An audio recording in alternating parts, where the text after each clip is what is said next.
y'all guest. I'm y'all guest. What you been Rolling. what you been up to? Hiya. Nah, yeah, man. So about a year ago, me and my now fiance, we moved out right Yeah. after college. Talk that About talk. about 10 minutes outside of Uptown Philly. So yeah, Okay. it's a nice area. Right now I worked at an approved private school in Fort Washington, PA. It's like an alternative school. It's like you know how we had Harrison. Yeah. It's kind of like that, but with special needs in it too. So I Oh, work that's with fire. some kids with special needs, all inner city kids for real. I mean, some of them like from the county and like the suburbs and stuff, but for the most part, they're mostly from the inner city. And yeah, man, it was this has all been a journey, bro. This has all been a journey. I'm gonna be honest, cause man, if I'm gonna be honest, when I got done playing this time, like around this time last year, like, I really didn't know if I wanted to keep playing or not, bro. I'm gonna be honest. Like I really didn't know if I Yeah. wanted to keep playing or not. And I kind of had that talk with God, and he was pretty much like, "You're not done yet." So, I have. So I'm not the first. Definitely not the first. Definitely not gonna be the last. But I had a couple of my homies from Del Val who, you know, are playing pro right now. One of them got signed to the Guardians. The other one got signed to the Battlehawks. The other one got signed to the Arlington. I think they're the Arlington Roughnecks. Yeah. If So I'm I love not the XFL. Yeah. So I think you Arlington got the name Renegades. right. My Yeah. fault. I think it's the Arlington Renegades. Yeah. Yeah, the So Renegades. Yep. I had a couple guys before me who ended up going on to play professionally. So one of them is my best friend. Shout out to my homie Vince DeLeo. He was really like the person that God put in my life to help me to help guide me through all of this. I ain't gonna lie. He really was like the one who helped me.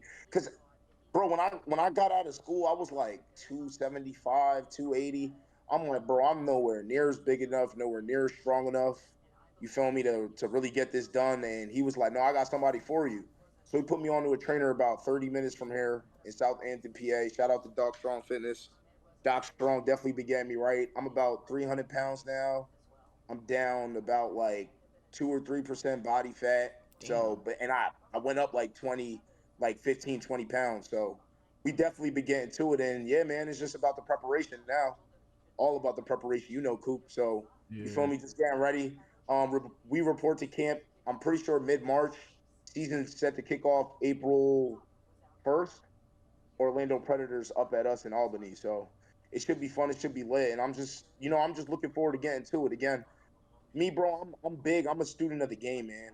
I'm all about being a student of the game. Like I Yeah. love like just analyzing the game. I feel like that's kind of what gave me an edge in college. Like I'm not just an athlete. Like I don't just go out there and play football. Like I really like. I mean, senior year of college, I used to be a little bit more cocky, but I would tell guys on the other team like, I'm not trying to beat you, bro. I'm trying to beat your D coordinator. I'm trying to see what's going on in his head while I'm on the field. You feel me? Yeah. If I could figure that out, then we can figure out how to block you, and we're gonna end up winning a lot of games. So you feel me? Right. I'm kind of looking forward to taking that. You know what I'm saying? To the next step at the pro level and getting my name out there and just hooping. And the good thing about Albany, one thing that really made me want to go to Albany was they're a winning team. Like they're a winning team. Like not only are they a pro team, but they're a winning team. Like they've won. I'm pretty sure in the past like 4 years they've won like 3 chips or something like that. And I came from a school where I won 4 conference trips in 4 years. I never lose a conference game. So, especially coming from where we came from at North Plainfield, like, Yo, All we yo. bro, did was lose. Oh bro, man. as soon as I got out MP, and like, hey man, I'm gonna be honest, I wouldn't be the player that I am today without MP. So I'm not about to sit here and shame MP, especially because they got nice after like we ended up leaving. Yeah. Um, but coming out of MP, I was like, no, man, like I can't do the losing no more. Like, bro, I used to say it all the time. I'm like, we losing, but I'm a winner. You know what I Yeah. mean? Yeah. I Yeah. want to win, bro. And it was crazy because my senior year track season, right, was the first time that I ever really had to learn how to be like a team player. Because that track team was loaded. And I was all right. I didn't think I was bad, but I was just another guy. You feel me? Yeah. I was a jag. I was just another Yeah. guy. Yeah. You feel me? And I really had to learn like, yo, bro, play your role. Any point you can score is going to help the team try to like capture a chip. We ended up falling short by a point, but that was the first time that I was really like, we going into every meet. I got stars around me. Like I'm not the star of the show. I'm just trying, you feel me, chip in a little bit. But it was fun, Yeah. bro. that was probably one of my most lit memories at North Plainfield was that senior year track team because we Yeah, was really nice and we really yeah, had expectations. And every track meet, I got to be around all my homies on the team, and they was really getting locked in. I knew me. I yeah. was like, hey man, I gotta go out here, throw a shot for a little bit, check a javelin, try to put up some points. You mean? But I got guys who's really I mean they rigged to distinct. I mean you see what Daniel Duncan doing right now in Princeton. Like Yeah, we had real dudes on that track team, so that was lit, man. And all of that ended up translating. So yeah, that's word. pretty much a little brief update on what's been going on with me. Yeah, bro. So wait, so when you say Albany, what do you mean? What's that? Albany, it's a town. I'm not gonna say it's a small town because it's more like a city, but it's like not in New York City. It's in like upstate New Oh York. yeah, yeah. No, I know Albany. That's the capital, right, of New York. Yeah. I'm pretty I'm sure. not. I don't want to say. Listen, Albany. I I don't know. dropped out, Bam. Listen, I I dropped out, but all I I know is I, I I'm pretty graduated. sure I'm pretty sure Albany is the capital of New York. If not, y'all can meet me for that. That's fine. But uh, I mean, like, what's like? Is that's a team up there? Yeah. Albany Firebirds is the name of the team that I And then signed to. what league is that? It is The Albany. AFL. Yeah, it's the Told you, bro. AFL, the Arena Football League. Okay, arena football. It Okay, used to be, cool. bro. It used to be like really, really big back in the day. Like the AFL used to be like huge. Like when I signed to Albany, I had all these people like from around here because they got a team around here called the Philly Soul. Mm. But I had a whole bunch of people from around here tell me all these memories with the AFL, how they can't wait to come out to see me play. Da da da da da. They're so glad the AFL's back, Uh and huh. like this is the first year the AFL's coming back. Before Albany, see, all right. So if you don't know anything about Albany, you'll probably remember a little bit about that whole Antonio Brown situation. They was called the Albany Empire. Oh, Did you hear? wasn't that the fan control league? No. It wasn't the fan control league. It was the NAL. It was like the National Arena League with Oh, Antonio okay, Brown. okay. Yeah. So that's the same team, but I'm pretty sure they're under like new ownership and all that now. So, and we got back to the AFL. They was in the Okay. NAL before the National Arena League, but now Okay. the AFL is back. The AFL has like all of like the big historic teams. Like that's why it's a big deal. You know what I mean? Yep. Mm. Yeah, so it's got like all the big like historic teams, and it's like it was like the league on the East Coast for real. And I mean, it's all around the country, but it was really big out here. So it's a big deal that it's back. It's lit. The fan base is nice. So yeah, man, it should be fun. Oh yeah, word. So when did you say the season started again? The season kicks off April 1st. We Oh, report to word. camp in March though. Okay, copy. Yeah, I gotta go out there. Me and Weezy might gotta go out there. Check you out. That'll Definitely be gotta go out there. Uh, that'll be fire. yeah, bro. When we come out, bro, if we come out here. I mean, I'm pretty sure we played the Soul twice. So one of the games should be at the Soul. If it's not, I'm pretty sure we played a game in Baltimore, if I'm not mistaken. So I don't know if there's any Yeah, games that's out like out around here. I'll yeah, definitely make sure to let everybody know to yeah, pop for out. sure. Definitely gotta pop Yeah. up. Oh my God. For sure, for But sure. with that being said, man, welcome to another episode of the HoloBros podcast. Of course, you know who it is, man. It's your guys, Wheezy, Coop. We in the building, man. Not Sure, gonna be a sure. long intro because as you can see, we already started. Y'all know the vibes though. But today we have a special guest, man. We got our guy Bamjo, man. We got Bamjo in the building. Legendary North Plainfield, man. Alumni, Del Val alumni. You Can feel can me? we can we get some applause, man? Can we get some No, bro, applause? cause you ain't add the. Well, I ain't add them, but we can do these though. Listen, man, we here. Yeah, yeah, Everybody can't come up here. yeah, yeah. That'll It's suffice. about bars, Nick. Yo, just for all y'all watching, bro, Coop was definitely top five funniest people at MP. Nah, I ain't chill, gonna yo. lie about funny, bro. The funniest year that I had at high school, bro, was definitely my junior year, y'all senior year. That whole year, top to bottom, was bro. That whole year was funny as hell, bro. Yo, let's I ain't just gonna lie. say we made a statement that year, yo. Yo, we really We got did, with a Oh bro. man, bang. 2017, I Yo, would have banged. we really did, bro. Yo, we 2017, we nah, that was we we lit. made we made the most of that year. I ain't gonna yeah, we lie to did. you. Nah, Yeah, that shit was we lit. got a I ain't lot gonna of we lie. got a lot of rules changed. Yeah, that was Yeah, classic, yeah. bro. What a time to be alive. Yo, I'm just gonna go on record too, man. Cause listen, I know Bamjo, he's global now. He been around. He been around. So listen, if y'all seeing this, cause y'all Bamjo posted this on his story or something. First of all, welcome. Thank you. Please Hey, like, share, subscribe. Um, yeah, North Plainfield High School is the greatest high school on planet Earth. I don't care what nobody say. That is the greatest high school. I don't care. I'm not. You can argue in the mirror. Like you feel me? North Plainfield High Yo, School.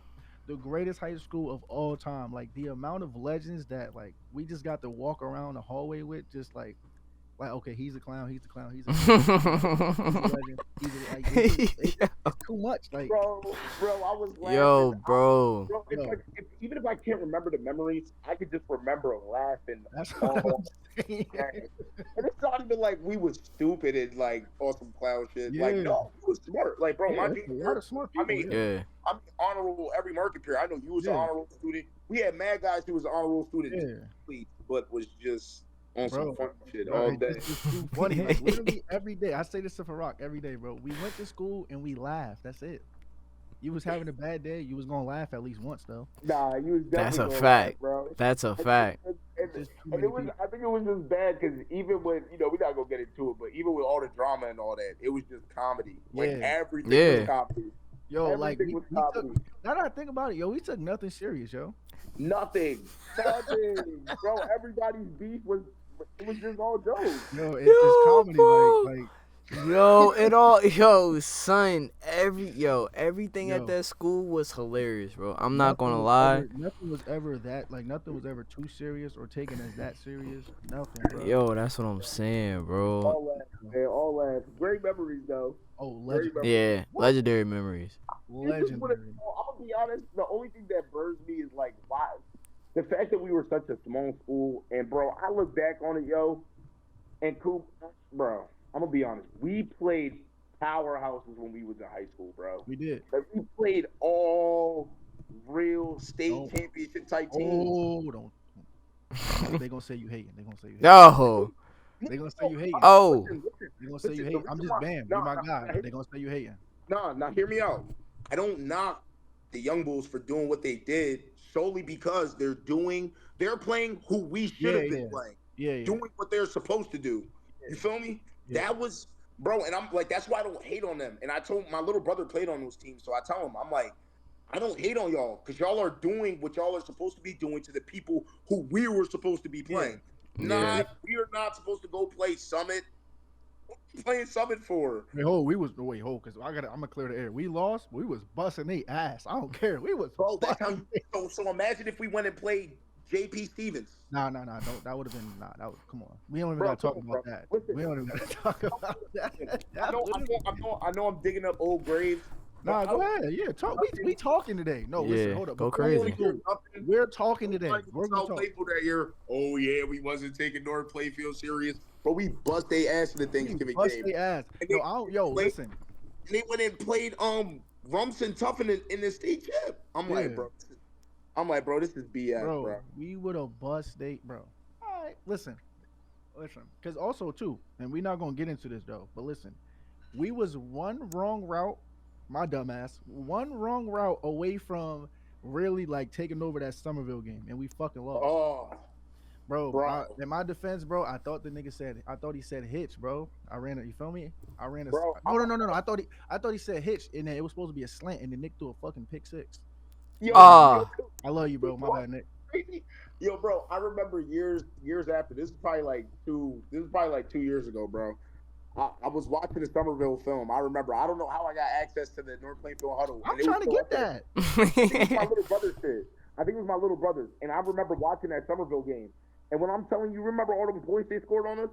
But when I'm telling you they were all rocket screens, bro. Some bullshit. Yeah, exactly. Oh, bro. Like, low-key thinking back in my memories, I'm like, bro, they was throwing bombs on us. Like, they was bombing us left. Hell no. No. Them niggas threw all screens. Screen. Yo, that was They the scored first off play of the like 4 game. screens. Yeah, that was the first play of the game. Nigga caught the screen down. I remember this shit like it was yesterday. On their sideline, he caught the screen on their sideline and took it to the crib. And I remember, bro. We kept responding to that shit though, back to back, all the way up. But then that fucking pick six fucked us up. Bro, after we won that Del Val game, bro, I'm sorry, bro. I thought he was going all the way. We were supposed to think about it, bro. That Somerville game, that was gonna be the game that was gonna really give us our confidence, like, cause that we actually was ranked after we beat Del Val. We was ranked. It was us versus Somerville. We was both ranked. That's why that was like gonna be a crazy ass game.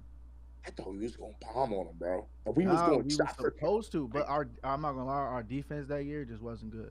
Like it just Bro, wasn't up it to. was like 42. They Yo, averaged literally, 42 points. yo, we were literally like It was like USC though. Samuel, bro. We It we was were bad. like we were like a Lincoln Riley team. Like we're gonna score No 50. bullshit. We're gonna score 50, but y'all may score 60. Bro, we were literally like, I mean, Nigga I know said a Lincoln Colorado like Riley slowed down team. towards the end, but bro, we were like high powered and losing though. Like we finished Yeah, the third quarterback. I remember I was holding, bro, because I went to school, I went to college with a lot of Jersey niggas. I remember I held that over a lot of people's head. Our quarterback was third in the state. Our offense was like top 5 or top 10. Like, yeah. bro, we averaged 35 a game. And we was bugging, bro. But we No, couldn't we had score. some animals though. We Bro, had I'm some gonna be fucking honest, animals. Coop, I'm gonna be honest, like for a long period of time, like especially while I was in college, the most fun that I ever had playing football, offensive football, was my junior year of high school, bro. Like we was lit. That was the one time I remember, bro, literally playing with Nick. Bro, Nick, I'm sorry, Disgusting. bro. High school Nick he was all world, bro. I don't care what Disgusting. nobody, bro. Disgusting. He was tough, Yo, bro. I don't care what nobody Yeah. say. Like when I be listening to Shannon Sharp talk about John Elway. That's how I be feeling. I play with a goat. I play with a legend, bro. They gonna say I'm dick sucking. I don't care. He was Bro, crazy. I I don't know care it's what vague. nobody say. I know it's vague now, bro, but some of them plays that, like the joint he made, I'll never forget the shit he made to Tony at Voorhees, bro. He's getting sacked, bro. Oh, and it was a broken play. Yeah, that was crazy. That was crazy. He on his way to the ground, other side or jaw, Yeah. touchdown. Yeah, it was disgusting. Like it would be times like where I'll be like, "Fuck, I'm mad far. Let me slow down," and he'll bomb that shit. I just gotta go get that shit. Like, Bro, even the run game, like Nas had Nas had damn another near nigga, 1K nasty. ran the ball. We did not run the ball, bro, and Nas had damn near 1K. Yes, it That was triple nasty. option shit, bro. We was elite, bro. Crazy. And then Bro. nobody went. I know nobody wanted to tackle Nick in the open field anyway. So Nobody, bro. I do any, bro. If like I know you ever hear the pros say like, oh yeah, Tom Brady be like, oh yeah, if I could get this year back and do that different, bro. If I could get any year back, it'll be just that year, if bro. we could do shit differently, bro. If we could just play D, bro. Or we could just take the shit serious. Like we never really took that shit serious, cause like we never took nothing serious, bro. Like, That's North playing field. That was We North never playing field. took shit serious, bro. Though. Like James Gardner never, bro. What was bro? Y'all played football with James growing up? Yeah. I played Nigga Pop played Warner receiver with no gloves and was tough. and he was bucking. He was tough. Tim, Smitty was tough. Tone RJ, was tough. I'm pretty sure, bro. I'm pretty sure Tone didn't even start, he didn't. and he had like 500 yards. Yeah, that nigga he finished the season. He finished with more tutties than me. Bro, that's crazy, bro. Because his stretch was when RJ had got hurt. He had rolled his ankle. So it was me and Tony on both sides. Bro, that's it, bro. Memories, that's it, bro. That's it, like ultimate team though. Real that's what I'm saying. Yeah. That shit is crazy. Yo, we just had some dogs, bro. We just didn't care, or we didn't care enough. We didn't buy in enough. Shout out to Coach Schick too. We're gonna get into all that though. Once again, no welcome. Sorry, y'all. We just reminiscing, man. We just just reminiscing, shout out man. to y'all, man. Listen, I reminisce. Episode 95 of the HoloBros podcast, man. Connor already said this already, but make sure you like, share, subscribe if you are new. I don't even care about none of the extra stuff, man. Y'all know the vibes. We drop every single Saturday, 10 a.m., and we go live on Fridays, 10 a.m. Not this week because schedules didn't align. We had to, hurry up and feel me. Yes, sir. Yes, sir. Little late night pod, but Off the appreciate cuff. y'all for rocking with us. But Bamnjo, man, let's go all the way back, man. All the way back to upbringing. Sorry, I can't speak. Where did you grow up? You grew up in North Plainfield? Yeah. So I was born in Edison, of course, but I lived in MP my whole life. I went to Holy Cross and I went to West End. Then after West End, my family sent me across some seas, man, across that water. I lived in Cameroon for about like 2 years. And then but see, like I lived there for 2 years. So I would spend the whole school year there. I came back in the summertime, only for the summer. Then I went back again right before the school year. They sent me back again, and then I spent the whole another year there, and then I came back. And then that's when I came back in 7th grade. So I spent my middle school years, so fifth and sixth grade for real. I spent over there. Then I came back here seventh grade, and I've been here since. So yeah, man. Went to North Plainfield Middle School. Was blessed to go to North Plainfield High School, and yeah, man. Graduated from Del Val, and now we're here. Yeah. Okay, that's dope though. I didn't know that you actually like. I knew you was going like back and forth, but I didn't know you went to school out there. How was that? Like, what was Yeah. that like? Bro, it's completely different than over here, bro. I ain't gonna lie. But it Yeah. also might. That was also like 2009, Yeah. 2010, Yeah. 2011. So like it might be a lot different over there than well, also I know it's definitely a lot different because the school that I went to isn't open right now. Unfortunately there's like a civil war going on back home Oh from where man. I'm from. So not a lot of people even live in the area no more. Like a lot of Yeah. my family members had to move out. But when I was over there, it was crazy, bro. It was just completely different. And it was a big part of that, like, I don't really care, like, mindset kind of. Because, bro, everything was just different, bro. Like, teachers could put feet and palms on you, staff members could put feet and palms on you. Like, so the discipline level was just way higher. And, like, you just didn't, like, I don't know, bro. It was just way different. Like, you didn't disrespect adults, bro. Because Mm. Okay. like it was real life belt to ass when you do like no Yeah. games played. And I went over there when I was a pup, bro. I was a young bull. Like I was Yeah. I was what 9 when I first went over there, and I Mm. Yeah. went over You there said middle talking school stuff. crazy. You said like West End days. Okay. Yeah, yeah. I went over there and I was talking crazy and getting my ass whooped, Nah, son. getting my ass whooped. But that's where I learned how to fight though, and that's where I learned like that whole never back down, fight for what you want, all that. Like that's where I learned all that over there because they was really you try me, I'm gonna whoop your ass. And the teachers, they're not going. I mean, they're gonna break you up for fighting. But then it was also different because I also used to go over there try to be on that class clown shit. And then when the teacher makes you fucking kneel in the front of the classroom, the whole class, and the floors was concrete. The floors was fucking Yeah. concrete, and you got to kneel all fucking class period for doing that dumbass shit. It was just a lot. It was just a lot different, bro. And you Yeah. learn to fall in order real quick. So I learned how to respect adults real fast over there. And then coming back over here was just completely different. I realized Mhm. like, and you don't want to say shit's sweet, but like it's a lot lighter over here than it is over there. Oh You know what yeah. I Yeah, Of mean? course. Yeah. Right. You absolutely. could get away you could get away with a lot more. That's probably why I was so bad in middle school. You know what I I was mean? gonna ask that because you know why? I'm so glad you got ahead of that because oh brother, was I about to go crazy? So my thing is right. This is how you know for those of y'all that's listening, like y'all, oh he just gassing about North Plainfield. It ain't really all that. Listen to what he just said. He went to Cameroon. He went to where Francis Ngannou was from, where he was raised. He was poor at all that shit, right? He was kneeling in front of the class. Teachers was beating his ass. He had to fight every day, damn near. Discipline, structure, probably uptight, lovely. He come to North Plainfield, and what happened? He come right back to what happened. The No, but jackass. bro, listen, hear me out though. Hear me out though. And like I was cool with the niggas when I got to high school, bro. But when I got to middle school, I had to deal with niggas like DeLavar. And now you want to talk about niggas not giving a fuck. We know DeLavar and them didn't used to give a fuck. So I wasn't even back then, like in seventh grade, I wasn't even cool with them niggas like that, bro. And niggas like him. And it was funny, bro. Like him, all of the bro, like just a whole bunch of niggas back then, bro, just used to like harass me. That's when I was really like, yeah, like we fighting. That's when I Word. got into like my first big fight in middle school. And then after I got into my first big fight, I remember I started getting all these detentions. And I was in the back. Now I'm in now Yeah, I'm in Central with some of the real ones at MP. And yeah, it was a Yeah. point where I was just getting in nonstop trouble, bro. I remember I had like over like 50. What do we call them back then? Was they Central or Sit? I forgot. I no. forgot. Sits. Sitch is high school. Central is middle school. Yeah, yeah, yeah. So I had like 50 some of them. My seventh grade year, and I remember the peak was when I got suspended. That was the peak. That was my one and only time ever get. No, but I had like 7 or 9 in school I suspensions. think I might have one up you though. Oh. What you mean? I think I might have one up you.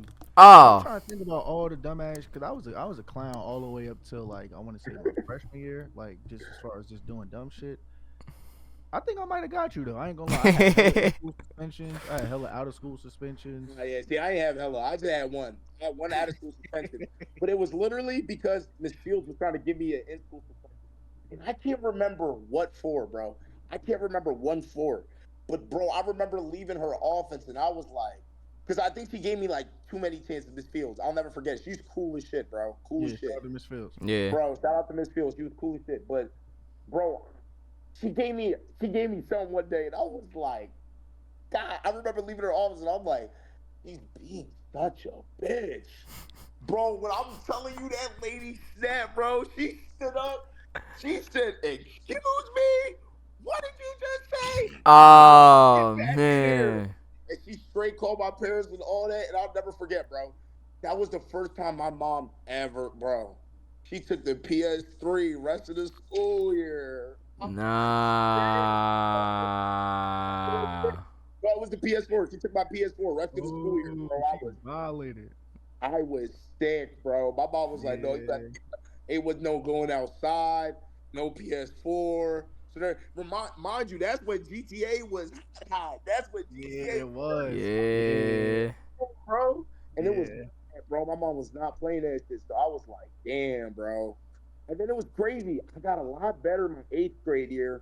Then I went to high school, bro. Yo, I was about to say, bro, I think it was my sophomore year. That's when I first like really got introduced to you because you would just always be in sits with me. Like, what the fuck Yeah, is this young bro. nigga doing? Like, Bro, and I was but I was the definition. And so some people think I'm funny now for calling people jackasses out here. 'Cause sometimes I tell the young ones at my school, like, bro, stop being a jackass. You know what I mean?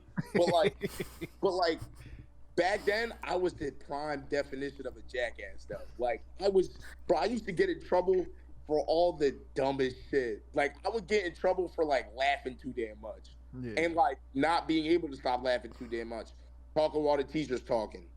Out in the hallways for like just stupid shit, bro. Like yeah. I was with all the dumb shit, and I'll never forget. Ready? So for all y'all that don't know, my first year playing football for real was like kind of like my sophomore juniorish year, in between that Coach Lake to Coach Chick era. But my freshman year of high school, bro, I was in the marching band. I'll never forget that. And mind you, bro, all I used to do was just talk shit. Like that was just who I was. And I was in the band, bro. And remember, that was Oh, the year before I your know this freshman year, story. y'all was all right. Yo, y'all freshman year, y'all was all right. Y'all was five Yeah. and five, right? So then I got into high school, and that was Wait, our first freshman year year. being trash. That was our first year being trash. We went 2-8, right? That was the first year we went 2-8, Oh bro. You yeah, was a yeah. That was that sophomore was my that was my sophomore year. with Chuck and all them, bro. With You Chuck and know, all them, Chuck, JT, Charles, and all them. So that was our first year being ass, and I was in a marching band, so I had to go to every single game. And I'll never forget, bro. I was walking in the hallway one day, and I was walking past Coach Lake's classroom, and I was just talking to somebody about how ass the football team was, bro. You know, bro. I'll never forget it. It was Keyshawn Tucker, and somebody else, bro. They gripped me, bro. I lied to you not. They gripped me up by the back of my fucking hoodie, bro. Like no bullshit. I was wearing a maroon hoodie. It was two niggas. They gripped me up and they threw me into Coach Lake's classroom because remember he was a history teacher, right? And I think Coach Lake cleared the homeroom, bro. And they closed the door, bro. And then I'll never forget it. Keyshawn was like, "Yo, coach, we caught this. You feel me?" He was like, "Yeah, we caught him in the hallway. He's talking shit about the football team about how ass we are." Yo, when I'm telling you, like, all right, no gay shit, because we in the pause era. You guys say pause. But you feel me? Coach Lake, like, just absolutely just went, like, he just went, like, just went ham, bro. Like, he just went crazy, bro. He just started, and he was bro, he was just going at me the whole time. And I remember I left the classroom, and I'm like, yo, bro, they hype this shit. Like, for what? Y'all some ass. And then right after that, I remember I didn't wrestle that year. I was just like all marching band, like just trying to figure out life, weird shit. And then all my homies, but I was cool with so I was cool with like B Smith and all them and Ray Fowler and all them and Trevor and all them. So they used to tell me all these football stories. Football this, football that, when this happened in the game, when that happened in the game. And I remember my cousin at the time, Stanley. He was playing. He went out. He played football too, Yeah. or he was going to go play football too that year. And so I was like, they was like, "Yo, Bam, you should come out and play. You should come out and play." My mom would never let me play junior Canucks though because of injuries. But she was like, "When you get to high school, it's your choice." So I was like, "Yeah." So I quit the marching band the next year, and I joined the football team. You feel me? Yeah. And that year, that year alone was funny as hell. You feel me? That was Arthur and them senior year, Oh yeah. and Yeah, that was the best. That was like the best worst football team yeah, I was ever. about to say, yeah. That Our shit was defense crazy too. was Yeah, locked. we Yo, talking DePaulo, about your junior year, bro. My junior year, your sophomore year was crazy too. bro. Remember, everybody was saying, bro, if we had Chick that year, we're going all the way, easy, Yo, because the easy. defense was crazy, bro. We had dogs just everywhere, Oh, bro. We niggas yo, had your playing field, yo. But imagine though, nah, fuck that. You know I was saying that you was hating before. Nah, fuck that. We hate this. This the hate show right now. Hold on. Yo, if we would have played Middlesex with that lineup, we, fuck everybody else with Arthur Gilmore. We got Arthur Gilmore out you there with throw it Nick. up to him. Arthur Nick. Are you kidding me? You throw it up to him or Stephen Barner, one of them niggas. One of them niggas down there somewhere. Bro, I'm gonna keep it a beans. Fuck all that. We're not gonna act like Keyshawn Tucker wasn't. Oh, that nigga was nasty That nigga too. was like, bro, he was on. Karan Mack I was ain't gonna say nasty Barry too. Sanders, but he was on some different shit in high school, bro. Yeah, Some different shit. Like Keyshawn was tough. bro. Like Him, tough. bro. He was nasty. Karan Mack, nasty. Nah, fast Karan as was shit. tough. Fast Bro, as Karan shit. used to blow my shit though, bro, because he was really a bucket on the football field, and then you'll talk to him off the field, and he'll just be like, "Yo, bro," like also just funny flowing shit. Like he was just Yeah. on some funny shit. Yeah, it used to be. I remember that shit. It used to be me, him, and Jesse Knight just in the off season just grinding. Like Nah, we'd Jesse was be on a jackass. turf field. Yo, we'd be on a turf field, bro, till it was pitch black outside. Like we used to be grinding, bro. Bro, I'll never forget, bro. Fucking what was it? It was your senior year. But remember, we always used to have what did we used to do for homeroom, bro? We always used to do something for homeroom where we would go sit with one of the coaches or some shit like that for homeroom in the mornings.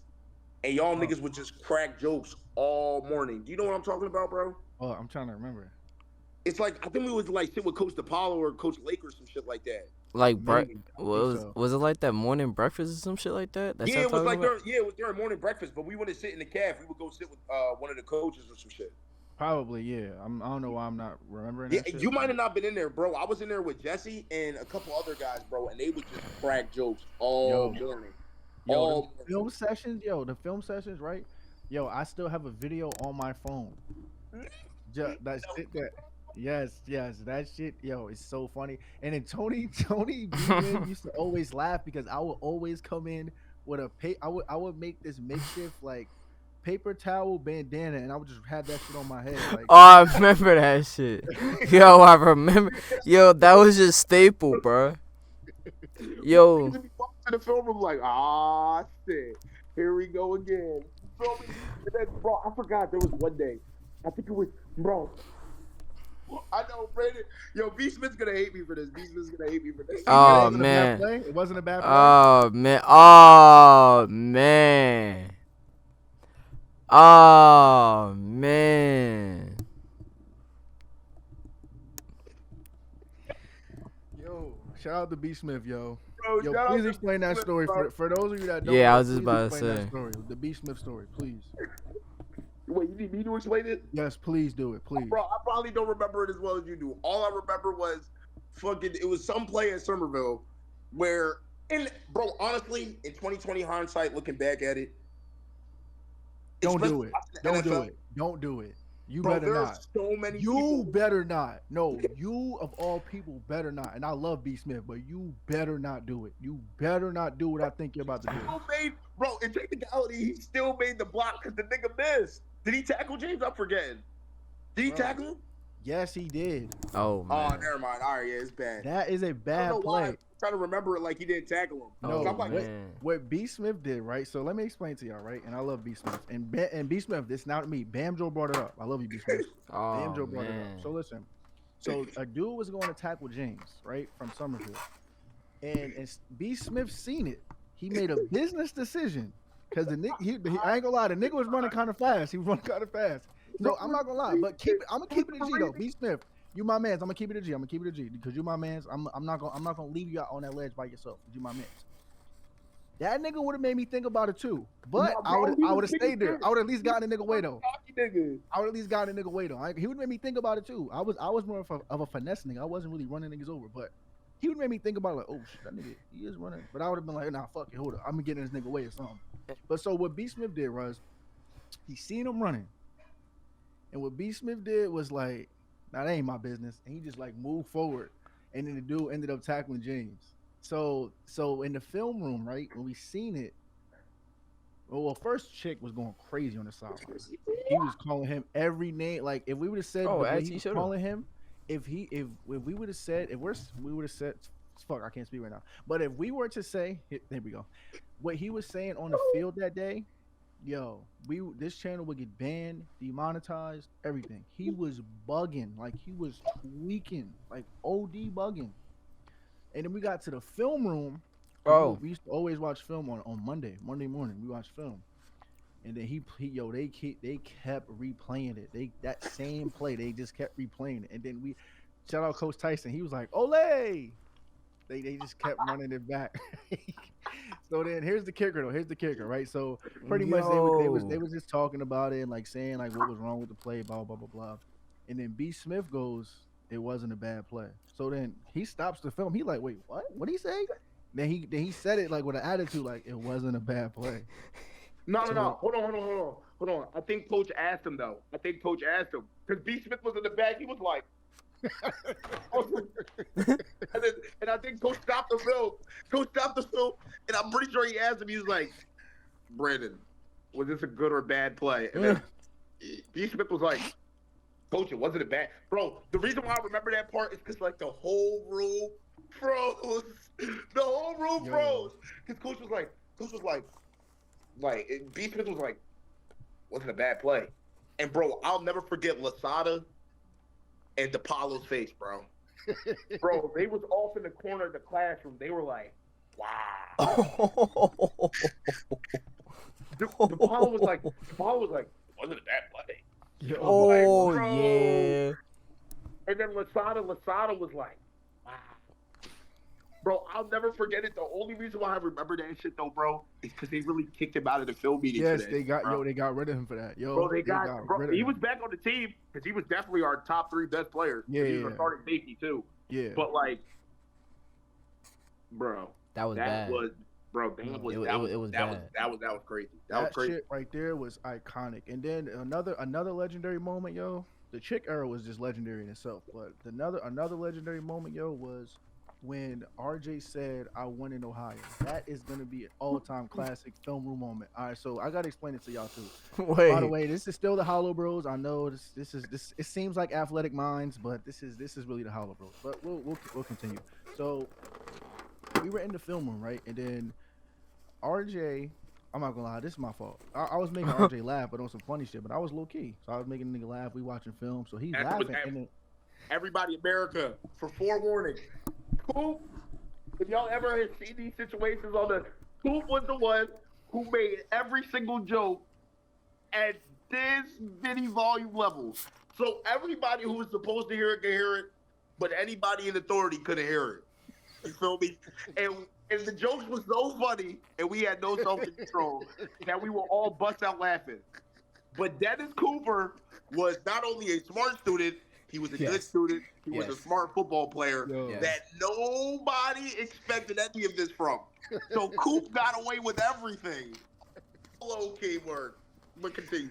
I just want to give that disclosure. Yeah, no, that is proper disclosure so that they understand. So whatever I said, he would start laughing. So then Coach Chick was like, "See, this is why you guys haven't won anything." Just talking about North Plainfield in general. Like, this is why you guys haven't won anything, because like pretty much like y'all don't take nothing serious. Like y'all always trying to joke. Like we having a serious session, film room, whatever, and y'all laughing instead of paying attention and like trying to get better. So RJ's response to that was, "No, I had one before, Coach." But like he didn't say it to really get his attention. He just said it, type shit. So Coach is still talking like he said his piece already. He chilling now. He going back to the film. Like, all right. So anyway, he like, wait, what? What did you say? So then RJ like said it like louder so he could hear him. He's like, "No, I had one before. I went in Ohio. We went 8-2." And that nigga was like, so he was like, Yo, bro. So, so look, bro. This is probably one of my best self control moments of my life, yo. So he told him he was like, man, shut up. Then he was like, shut up. No, seriously, seriously. Then he screamed at the top of his lungs, shut up.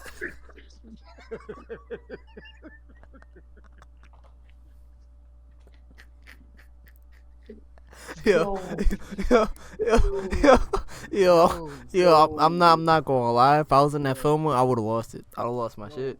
yo, I would have lost my shit. Everybody did, bro. Yo, Everybody did. yo, Yo, you leaving film, bro? I lied to you now. You leaving film, you don't know whether to be cracking up or mad as shit. yeah, The only frustrating thing I would say about that year was the fact that we would score all these points and lose. Bro, there was one game that I remember us ever getting like smacked. We only got smacked one game that whole year. that was against Rawway, but they That they, was they just Broadway. they just out toughed us though. They just out toughed us that game. Bro, that was the only game, bro, I could ever say in my whole football career so far that I ever got like belt ass. Yeah, they Like, that bro, shit I was got crazy. fucked up that game, bro. Yeah, Like by real, like that was the first time that I ever played some like, cause you know again, bro, I'm not full disclosure, we live in the suburbs, bro. That was the first time that I ever played some big hood rat, dreadhead, real niggas, yeah, we bro. play. Yo, I ain't gonna lie, they They're whole niggas in high bro, school. Come they on. was on some all their defensive linemen like Jadavion Clowney. All of them. They best one was like Davion Clown. Yeah, exactly. And the crazy thing was, bro, about Rawway that year, you go and you try to look up their best players, you can't find them. What does that tell you? You go look them up on Google, can't find them. What does that tell you? So you can't even go look this nigga up to go get good film on him. Why? Because he on some incognito shit for good reasons. You feel me? yeah. But they're all tough. Literally, Yeah. I'll never forget, bro, because I forgot who we played, but we ended up losing. And our coaches were saying all week, hey, y'all better get the flu this week. Yo, Y'all better that get the shit- flu. Yo, nah, Y'all better get the flu. Y'all want to play that's this game. another. That's another. I'm Y'all so don't glad you play brought this that up. game. That's another Bro. iconic moment, yo. He was like, saying that. always coming. They're coming. Coming to get you. You better call in sick. Yo, calling sick is crazy. Yo, Bro, they was saying it all week, trying to make it seem like we was turkey. Then we went out there, and I think it was like their senior night or something. Stadium was jumping. yo, And, bro, that was the first time. See, usually, bro, we would lose, but we would score a lot of points. So Yeah. every game you went to in North Plainfield, that's why, like, bro, all our home games were still packed. It wasn't like they was trash games. You feel me? We were trash must-see TV. Like, Yeah. we were bad must-see TV. yeah, yeah. But so we get into the stadium, we like, all right, yeah, time to put on another show. It's about to be lit, bro. We go out there, bro. We are getting smacked. Yo, Nick Caracero was getting killed that game yo, because none of us could block him. I don't care what O lineman from that year says. I don't care what nobody say. nah, We that could not block them, bro. That shit was crazy. Yo, I knew it was over from the first play of the game. Bro, them niggas called a go, right? They called a go route for me. So I ran the route. I'm looking up, like, where the fuck is the ball? I'm looking like, yo, what the fuck is the ball? So and then I look forward, just for whatever reason, I look forward and I see the nigga that's supposed to be guarding me. He's running like he has his back turned to me and he's just running. So I'm like, what the fuck? So I look a little bit more. This nigga's catching the ball. I'm like, oh yeah, this shit is done. Yeah, we lost. No, bro, that never happened to me in my life. I never lost the ball in the lights. I played so many Friday night like football games, bro. I never lost the ball. I looked up. I'm like, this is not our night. We're done. This shit is not our night. Once Bro, I looked up and didn't see the ball, usually, Yeah. bro, and that's what I'm saying. Because we had so much firepower on offense, every game was like, man, if we could just do this, yeah, there's a chance. And it's not like the coaches are saying bullshit because we're scoring 30 on these good teams. These teams are all 6-1, 4-1, 5-1 coming to play us. You feel me? We're taking them all down to the wire. Like Somerville ended up being like, I think they ended up losing in the semis in the playoffs that year. they They lost lost to to Rumson before Rumson. Rumson beat South Plainfield. Yeah, We played them both. I feel, bro, I'm gonna be honest. I feel like we barely lost to Somerville that year. We I know did. the score might say the differential was like way bigger, but there's also garbage time touchdowns, and it was a Yeah, pick six. it was Like the pick six. I'm telling you, I can say I lost that pick six fucked us up. we scored 35 real buckets. Like, bro, and we Yeah, wasn't, bro, that year wasn't like, oh, like, yeah, we had the triple option and all that. That was pretty. But we was going 4 wide, 5 wide, yeah, throwing dots. Like, we yeah, were a real offense. Like, and I think that kind of helped me for when I got to college, bro, because I already, bro, I swear to God, bro, everything that I went through in high school prepared me for college, bro. yeah, Like, I think that's what helped me to be able to, like, get to college and be like with my head on my shoulders, because like my coaches would curse me out in college, and yeah, I would take it personal, but it wasn't like I ain't hear nothing like that before. yeah. You My heard some wrestling shit. coach, my wrestling coach was a fucking dog, bro. What's his name? Our wrestling team, bro. Yo, our coach. First of all, he's in the New Jersey State Hall of Fame for wrestling. You Legend. feel me? He's one of the ones, and he would just. Bro, our wrestling staff, we had like 7 coaches on there, and then all we had was alumni coming in and out, in and out, in and out, whooping our ass every day at practice. Then you have to go deal with chick, bro. We were getting killed every day. So when I got to college, you realize like, all right, how do I decipher all the weird shit they saying, and how do I get to what they're actually trying to tell me? Yeah, You feel me? The actual coaching part. So Yeah, you it's get a caught up fact. in the you fucking da da da da. You're gonna get like disheartened, but yeah, you tune all that out, and you're like, all right, this is what I was supposed to do, and it helps you to, feel me, move on and execute. So I definitely never regretted anything that I went through at North Plainfield, because North Plainfield made me want to win. Like, it yeah, made me want to know how to win, especially being a Patriots fan. I'm like, bro. And when I was in high school, the Patriots was on fire. yeah. You feel me? You So, fucking bandwagon. Yeah. See? Fucking bandwagon. He thought. bro, I Yeah, don't I'm know so how I glad you could be a brought that. See? bandwagon if I first started watching football. I liked the Patriots. I'm not going to be a Giants fan. I never Oh. liked anything about the Giants. Yo, we gonna do this? Oh. This is what we gonna turn this into? Oh. Bro, we lost to y'all this year, so I don't even got nothing to say. We're trash. We're trash. But I'm just saying, like, why you had to do that? Why you couldn't just say I was Patriots? Why you had to say I didn't like nothing about the Giants? Why you couldn't use the Redskins? Why you had to use my team? Like, what's going on with that? That's it's the Jets, it's the Giants, the Jets, and I mean, You went all the way to honestly, you went to New England though. What are you talking about? all right, hear me out though. How many Eagles fans did you know lived around us growing up besides Josh Mooney? No, this bum right here, Justin Mack. Okay. Hey. Probably I want to. How you doing? A few more. It's a lot of these pesky Eagle fans around, and I got to maneuver around. Bro, you know how much, let's talk about it though. You know how much hate I got for supporting Jalen Hurts when I was supporting him when he got his job taken at Bama, and I was on my gram posting all the Boomer Sooner pictures and all that. OU, Jalen yeah. was one. And you know we repping over here. OU, you know that. Yeah. But he gets to the Eagles, and again, I live 10 minutes outside of Philly. I gotta hear all this nonsense saying I'm a bandwagon Jalen Hurts fan. Yeah. Bro, again, me living out here, bro, I remember when literally, again, and I went to school 30 minutes outside of Philly. Bro, they were screaming for Jalen Hurts' head when they went 9-7, bro. Oh, should we trade him? Carson Wentz, all this bullshit. Like, you know what I mean? And I'm like, bro, you want to trade Jalen Hurts already? It's 1 year. He can't throw the ball. He's a running quarterback. He's going to get hurt in like 3 years. Might as well all this shit, bro. That Jalen Hurts finally, he got in the lab. I ain't see it coming, but he's always been a role model to me. You feel me? He started killing it, and you feel me? I fuck with him heavy. Bandwagon Eagles fan. Yo, Bam, you might as well be an Eagles fan. Eagles fan this, Eagles fan that, Eagles fan this, Eagles fan that. Aren't they disgusting though? Aren't those fans disgusting? No. I think I'm gonna be honest, bro. I'm a Patriots fan. Y'all are disgusting too. I'm a diehard. You feel me? I love the Celtics. I love the Patriots. Yeah, you got a disgusting list. No, that's a disgusting list. Yeah. Bro, You are honest. nasty. You're a nasty sports fan. Hear me out though. Ready? These Eagles fans will die for their team, bro. Disgusting. Like, no bullshit. And they are the most, bro. I'll never forget, bro. I went down South Philly for the Eagles-Cowboys game, bro. Bro, I've never seen bro. I've also not been to many sports events, but bro, the way they was getting harassed and booed, bro, everybody was getting booed. Yeah, If they you had booed Santa Claus. bro.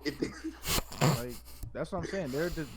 Them Cowboy fans, Patriots fans. Yo, you gotta discuss the list though. We're gonna get to your list though. Cowboys fans are they're like Laker fans. Bro, Disgusting. but see, Oh, he's a this is Laker my fan too, by the way. He's a Laker fan too, by the way. Damn, bro. Lakers fans aren't that. All right. All But right. see, this is what I mean. The Lakers and the Cowboys, they're like the Yankees. They're all like they have a global fan base. No, but you just listed a whole bunch of winners. Why you put the Cowboys in that? Oh, see.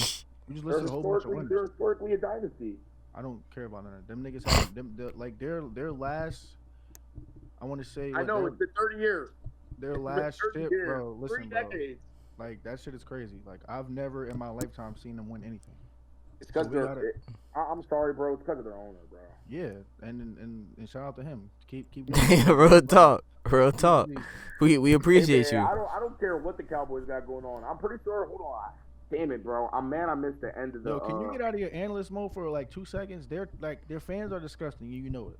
But that's because you have a disgusting fan. Like you're a disgusting fan too, and he is too. So it's just it's a lot going on with y'all. And your list is disgusting. But we'll get to more sports later. Your list is disgusting. But let's backtrack real quick though. So because I want to get back to like the process, the progress. So I want to say, I think it was my sophomore year where you were just constantly we were damn near in sits together. That's how I like knew who you was. I'm like, damn, he's always in these sits. Like, the fuck is he doing? Yeah. Like, so what changed your mindset or like your mentality? Like, what was it that really like turned you from like I'm about to stop getting in trouble so much, or I'm about to like tighten up, or like what changed that for you? So I'm gonna be real honest. Like, so I got kicked off the football team my sophomore year for some bullshit. Can you tell that story too, by the way? Because that's a legendary story that they don't know. We can't skip over that. I'm glad you mentioned it. Bro, all right. So we was all like, I ain't gonna lie. So that year we was trash. And again, I was a troublemaker. Coach Lake knew I was a troublemaker before that. And it's my first year on the team. We was on JV. We was doing our own thing. We was minding our business. And it was before the Burners game. Like, you feel me? Like, niggas was just on some bullshit in the locker room, bro. Niggas was on some bullshit in the locker room. Yo, I ain't gonna say what happened. Yeah. Niggas was on some bullshit in the locker room. And so Lake was pissed before the game, and we ended up losing. And then so the next day is when I got kicked off the team. So the next day we came in for. Wait, hold up. So just to put it in perspective. So we played on a Friday. Yeah. And then whatever happened or whatever. Then there was Saturday is the day he's talking about. So this is a Saturday morning. Yeah, so this is Saturday. We came in for morning runs, and Lake was already super pissed. And especially with me, because I was one of the team jackasses. And so we're doing our sprints or whatever. And, bro, it was literally like a match made in hell, bro. It was just the worst, bro. I'm going to be honest, because I had, like, the worst sweatpants I could have ever worn. I wore some wrestling sweatpants that had no string in them, so I had to always pull my pants up. I was in the back of the line. I was constantly pulling my pants up. The shoes that I had were trash. And I remember in the middle of a run, I got down to tie my shoes, and Lake was snapping on me, right? That was early.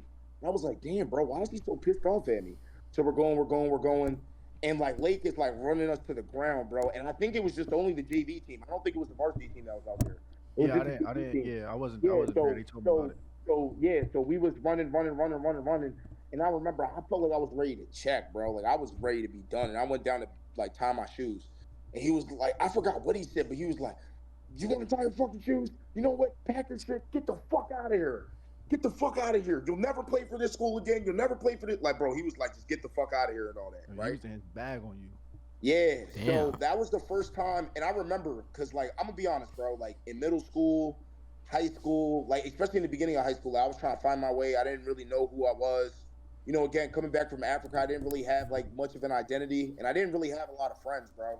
And football was the first thing that actually, like, kind of made me, like, relevant in the high school. You know what I mean? And at the time I'm not ashamed of it now. You know, Jesus Christ is my Lord and Savior, so I'm not really worried about it now. But at the time, I had a low ego, bro. I had a low ego. And football, see, the thing was, is I stepped up on the football team, and I was instantly a starter on JV. And I've never played football before. And not only was I a starter on JV, I was probably I'm pretty sure Trevor Sullivan played varsity. If Trevor Sullivan at the time played JV, he would have been the best. but I'm pretty sure Trevor was on varsity. So I was the Yeah, best he offensive played. lineman He on played. He JV. played varsity too. I Yeah, think. so I was the best O lineman on JV that year, bro. I know, and I know I was too. Like, so I knew I was good, and my teammates knew I was good too. Like, they knew for what I was good. So, and it finally gave me like that brotherhood. And then when I got kicked off the team, not only was it like embarrassing because I got kicked off the team, but then it was kind of like, damn, like you really are a jackass. You know what I mean? Like you Yeah. really are. Like, and I was like, Coach Lake did say like I'll never play for him again. So I was like, shit, bro. And then it just so happened that off season, and I was like, bro, and I told myself like low key in the back of my mind, I was like, bro, I'm gonna do whatever I can to get back on the team. Like I don't care what it is. Like I'm gonna do whatever I can to get back on the team. So I showed up to every single off season lift. I was in the weight room constantly, and then that was the off season that we ended up getting a new head coach. You feel me, Chickatelli, and then they started naming Chick's whole resume, and I'm like, oh shit, like this is my new shot. Like we got a new head coach, you know what I mean, new life.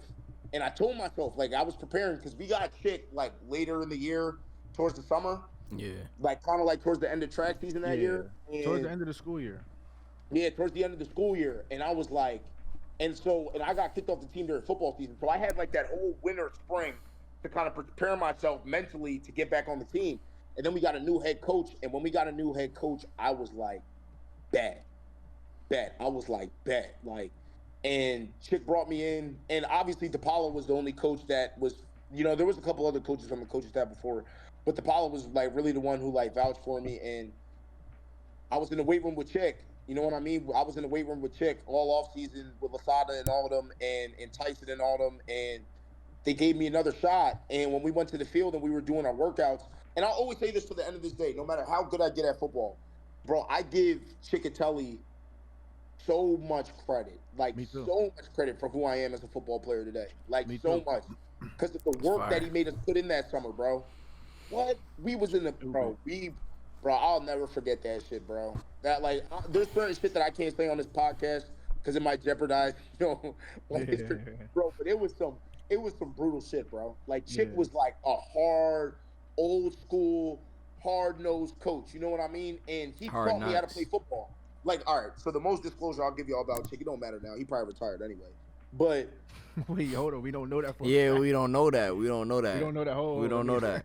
Yeah, We we don't don't know know that. that. We don't know that. Hold up. Hold Yeah. up. Hold up. Yeah. We Hold not up. gonna be. We not Wait a gonna be. minute. Do that on your platform, Bamnjo. You wait for all that. right, fine, fuck it, whatever. But anyways, Chick had us do some like he had us do some intense workouts like over the summer to like get us ready for the season. That really taught me how to play. And the only thing that I'll ever remember him telling me, because I was like, Coach, I don't know like what to do when I go to block. He was like, you take that Riddle sign on your helmet and you put it under his chin strap.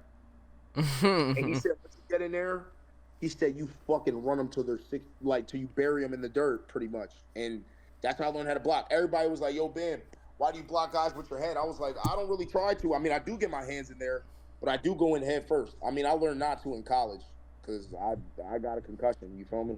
Doing that, Oh, a nigga who could really hit you. But Yeah. yeah, bro, like he really and he taught me how to channel that aggression, man, and really like so he had me locked in. And then they started talking about college football, bro. And then they was like, oh yeah, if you don't have the grades, you can't play football. You can't play college football. And playing college football anywhere was my dream, bro. It was my dream. And it's so funny because right after Lake kicked me off the football team and he stepped down as the head coach, he immediately became one of my best mentors, bro, and one of my biggest fans after every game. You know what I mean? Like Lake is such bro, like obviously, like as an athlete, we all think about this shit. Like, oh yeah, if you were to get a Hall of Fame speech, da da da da. Da. Like, bro, I'm definitely giving him a shout out. Like him, Yeah. Chick, Apollo, they're like my Yeah. foundation as football players. You know what I I mean? agree. I agree. Like DePaulo was the first one who trusted me as a leader. Lake was the first person to break me. Chick molded me, and yeah, DePaulo definitely made me into a leader before I went to Del Val. So, you know Yeah. what I mean? Like all of them right there, man. I give them all credit. And college football was really the thing that made me turn my grades around. And it was crazy because I went from being a C and D student to having a terrible GPA, and literally my junior year, I went 4 straight semesters with honor roll, like four Yeah. straight. So I damn. literally, so it wasn't like I knew I wasn't dumb, but I really tried though. Like I Yeah. went home, You I did actually all my tried. Yep. homework. I was studying for all. Well, I didn't study for the test, but I knew all my information for all the tests. You feel me? And we did our thing my junior year. I went 4 straight semesters with honor roll. Even my senior year, bro, going into my senior year, first 2 semesters of my senior year, at honor roll. As soon as niggas signed on the checkered line though, commitment to Delaware Valley, I ain't give a fuck. Oh yeah, yeah. Oh yeah, yeah, Senioritis is a real thing. I didn't yeah. think. No, bro, but it's worse for those who signed to go to college football though. No, yeah, yeah. Because our shit, see, senioritis, some people have senioritis and still don't know where they're going to school. I Yeah. knew where I was going to Oh school. yeah. Yeah. For I sure. had a Yeah. roster spot. Yeah. I had money, I had financial aid, I had all that. Yeah. I had a roster spot, so I didn't care. I didn't care, bro. I Yeah. didn't care about MP. But my teachers knew how good of a student and how much. So really, after that junior year, that's really when I started to become a leader because that's when I think my junior year. I'm pretty sure my junior year. That's when I got promoted 3 times in ROTC in 1 year. Not a lot of Word. niggas do that, but I got promoted 3 times in 1 year. Yeah. I went from I think I went from like a seaman apprentice to a petty officer third class, which is like, one of the leaders in the program. Then during the big inspection, I got promoted to be a non-commissioned officer, which is really like you're on the main staff. You're like one of the niggas who used to wear the black suits walking around school. Yeah. I don't Oh think yeah. the niggas that used to wear the black Yeah. suits. Okay. Yeah. Talk that Yeah. shit. Yeah. I got promoted to one of them niggas. And then towards the end of the year, that's when I got like my official like officer rank. So I got like the little like the gold Jones and all that. It Yeah. That's was really tough. bad because I was such an elite student and leader my junior year. Like I was so inspired. And then my senior year, I was just so terrible. Yeah. Nah, I feel it, bro. But for me, what Yeah. did it? For me, what did it, bro? I'm not gonna lie. Is shout out to Miss Bruno. Once she told me, because she said these are the amount of credits you need. So I was like, okay, how many do I have? He told me a number that was over the amount of credits that I needed, and all I needed to do was just pass health, gym, and English. Oh, bye. It was it. That was it. Yeah. It was it. Yeah, you know Yeah. what's so funny about that too? One of my teachers that year was Coach Lake. So he used to call me, Giancarlo, and Farak free walking Fs. 'Cause we didn't do nothing. We didn't do nothing. I'm like, yo, coach, listen, bro. I love you, man, but I'm That set shit already. over. I'm set. We did our job, bro. That was one thing I say I never did, bro. Even in college, bro, I can say that with a big chest. I ain't never failed a class. Yeah. Not in high school, not in college. Never failed a class. You see me? See, I I got can't. got some D minuses. I can't. I can't. I can't. I can't. See, I right. can't. I can't. I can't. I can't agree with that. In college, ooh, ooh. I dropped out, so my resume don't count. I graduated though. It was a little different in college though, cause like, shout out to my parents. Again, I went to a D3 school, so I hope nobody thinks I got no like big scholarship offer. Likewise. But no, wait, Yeah, hold on. Don't do that though. Hold Nah, on, don't do that, that's though. You went to one of the D3 schools though. Don't do that. Don't just Facts. try to make it. Yeah, don't do that. And also too, never D3 school. Don't do that. and never discredit a degree, man. Never discredit a degree, yeah, man. no. No, he was talking about from the football aspect. Oh, chill, Yeah. word. Yeah, I'm just saying I didn't get no like big scholarship offer, so my parents still had to help me go through school, and they were definitely like super supportive of all my dreams. Even till this day, I couldn't have done anything that I'm doing right now without them. And It's fine. yeah, man, like all that, like yeah, bro. Yo. So all right, so football that moment right there really like changed like your perspective, I guess, on just kind of gave you just like a self reflection on like what you were doing type shit, like why you Yeah. shouldn't be, okay, that's fire. So now moving on because we kind of got a lot of the football stuff. So when like with like let's talk about your faith. Like when did that start to become, let's say, like stronger? Because I know we all black people. I'm not gonna lie, we all been like grew up in the church in some way, shape, or form. Fendi. Yeah, But we usually don't all just be so receptive to it when we first start because it's like we're yeah, getting forced to. We're like, I want to go home. I can't wait. Like, how long is this? So when did yeah. that start for you? So I'm gonna be honest. I always, and I'll tell everybody, like you just said, I was raised in the church. I grew up in the church. You know what I mean? Um, I always knew God. I always knew who God was. The first time that I ever like prayed and believed was when I was getting in all that trouble in high school. And I remember I prayed to God. I was like, Lord, if you give me one more shot to change, I'll change. I'm done. I'm done with the badass role. I'm done with the bullshit. If you give me one more shot to change, I'll change. And he ended up, bringing Chickatelli and all that. So that was probably the first time that I ever prayed and started believing. So that's when I really started praying and I could hear God. You feel me? Like like I could hear God talk to me because I remember our pastor always said that prayers dialogue. You know what I mean? You know, you obviously give your prayers. That's a one-way street, but for the most part, prayers dialogue. So that's the first time that I could really like hear like God speak to me. But for real, I know exactly what you're talking about. Especially like since I started getting like more out there with my faith and stuff like that. I would say definitely for sure at the beginning of this year in 2023. We had a team pastor in college. So for the 2021 year, 2022, I was really going to. I remember I got hurt after I became the starter on our team in college. I got hurt second week of the season. So one of my teammates was like, "Yo, come out to this pregame chapel," and I was like, "All right, bet." I mean, I'm hurt anyway, so it's not like I got to go lock in for the game. You know what I mean? So Yeah. I went to the pregame chapel, and it was just a great experience. And then I was so nervous for my first game back because my first game back we were playing Stevenson. You obviously know Stevenson. Yeah. They was like they're like the runner up in the MAC every year. Big huge game, and it's week 3, and I'm on a bad leg, and we gotta win because we have national championship expectations. And I remember going to that pregame chapel and I prayed up and down. I was praying up and down all day. Lord, please don't let me get hurt. Because I got hurt my first start. And so I got out in at the beginning of the second quarter of that game. I was out the whole second game. So I was finally in. I'm like, Lord, after getting my spot taken sophomore year of college, you know what I mean, off of injury again, like after getting my spot taken my sophomore year of college, I get in my first game my junior year, I get hurt again, same ankle shit. I'm like, bro, come on. Can I just catch a break? And that was after praying, like that was my first game. I went the whole game, no injuries. And I came back way before I was supposed to come back. You know what I Yeah. mean? And so that to me, that was like my first personal miraculous sign. But at the beginning of this year, I was going through a lot of things at the end of 2022. It was my first time living on my own and stuff like that. And same thing, I just couldn't find my identity. You know what I mean? Like I just didn't know who I was. And like I told you, like I started off with the show, I didn't know if I wanted to play football. I didn't know who I was, what I wanted to do. And I was like, man, I was just like, that was like my lowest moment, bro. That was like Mm. my lowest. I was at my absolute lowest. I was like, my whole life I feel like is going up in flames. Another thing that I put a lot of emphasis on was in college, instead of like putting my emphasis on God caring about me, I put all my emphasis in like All American. And I thought I got robbed. I still think I got robbed because I mean, I'm on a podcast now. I'm done with college.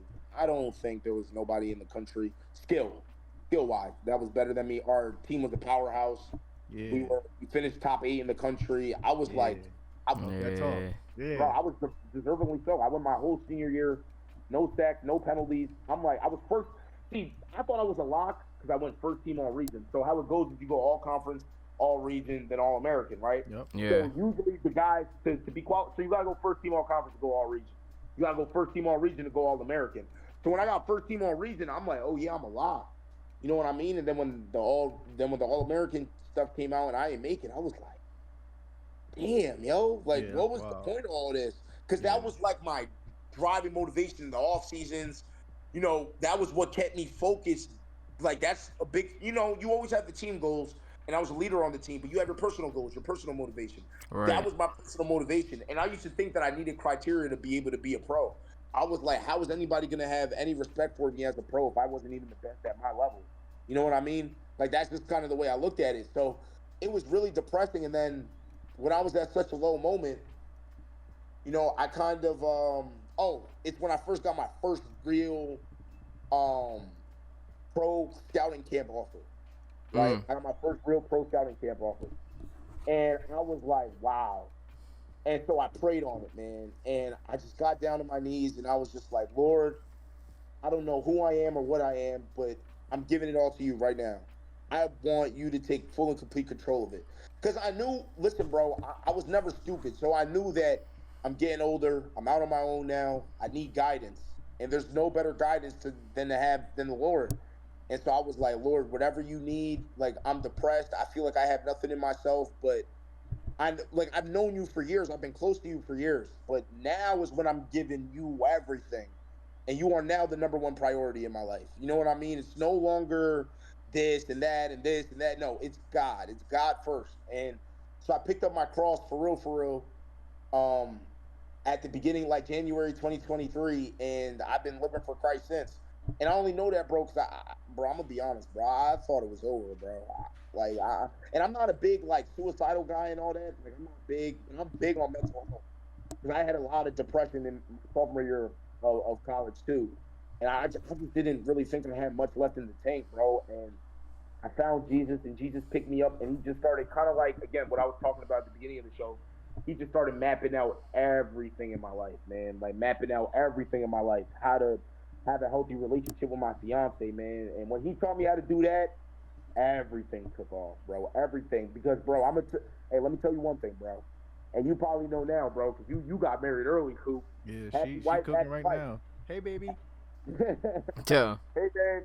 But Weezy, you. I can't. I don't got a wife yet, man. Thanks. It's cool though. You gonna find Nah, one? sure, yeah, nah, yeah, Weezy, she out there for you, brother. No, that's a fact. Nah, that's a fact. Nah, Hey yeah, guys. but Hi. God taught me how to really be able to treat my wife the right way and have a healthy relationship. And bro, happy wife, happy life. You feel me? My home started to become a home, and everything started to change. I started to go crazy. But now here's a little bit of my journey. You know, like a little bit of my pro journey. So I went to my first ANC combine in Washington D.C. I think that was in April. Yeah, I think that was like towards the end of April. Went to my first ANC combine, and I was killing it, bro. Doubt was really, really messing with me, bro. And as I was running my 40, I remember I took off, and I felt like I was running so fast, and I could hear the crowd's reaction when I took off. Everybody was like, "Oh shit!"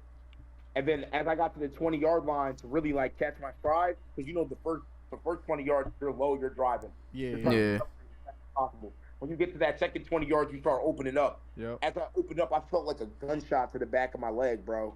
And I just went straight to the ground. And I was like, what happened? And bro, like my hamstring just popped. So I popped my hammy and I was like, damn, yo. So, but the coaches, because of everything that I showed them up until that point, they messed with me. So they said that, hey, listen, we want to see it again. Like, we want to see you perform again. Our last ANC combine for the year is going on in St. Louis at the end of May. If you can make it there, we'd love to have you there, free of charge. It's on me. We just want to see you perform. You know what I mean? And like all the coaches like that were there, like kind of had my back, and they were like, yeah, like we want to see you perform. So for that time period, you know, that was another walk of faith. I was like, damn, yo, like, how am I going to heal from a hamstring? It's damn near the end of April. It's the end of April, end of March. Like, how am I going to get healthy fast enough? And I was like, you know, God works. God got me because he did it earlier in my career with my ankle. Yeah. So I'm like, all right, bet. You feel me? Like, God got me or whatever. And so I just believed. And then I went out to the combine for St. Louis, and I feel like I'm doing really well out there too. As I'm at, again, as I'm running the 40, popped the other hamstring. Oh. So that was tough. But that time, see, the first time I popped it, I couldn't finish. This time I had like my massage gun on me, my ace bandage. So I was like, no, I'm gonna finish this combine. I was like, I don't even care if I'm hurt. I'm gonna finish. Because there's no way I flew from Philly to Detroit, then Detroit to St. Louis in one day to perform, and I'm not gonna finish. Right. Before I get on this flight to come back home to Philly that same night, I was like, I'm gonna finish. So I finished, and that was a lot of determination. Nothing ended up coming out of the ANC combine, which was pretty sad. It was pretty sad. And after that, I was kind of like, Lord, what more do you want from me? I'm done with all this. Like, because my thing was is like coming out of college, I had job offers to go coach because that's really so to give everybody a little debrief. After I'm done playing football, I plan on coaching football and being around football for the rest of my life. I'm a football guy. I'm one of those guys. I'm a Right. pure football guy. So after I'm done playing, I'm planning on go coaching. So I because I didn't really think I could play pro after my senior year, I was like, all right, let me go get ready to go coach. But for some reason, my spirit was making me feel like that was the complacent option. So when I prayed to God about it and he told me that he wanted me to play, I was like, okay, it makes sense. But the thing about playing's the hard route.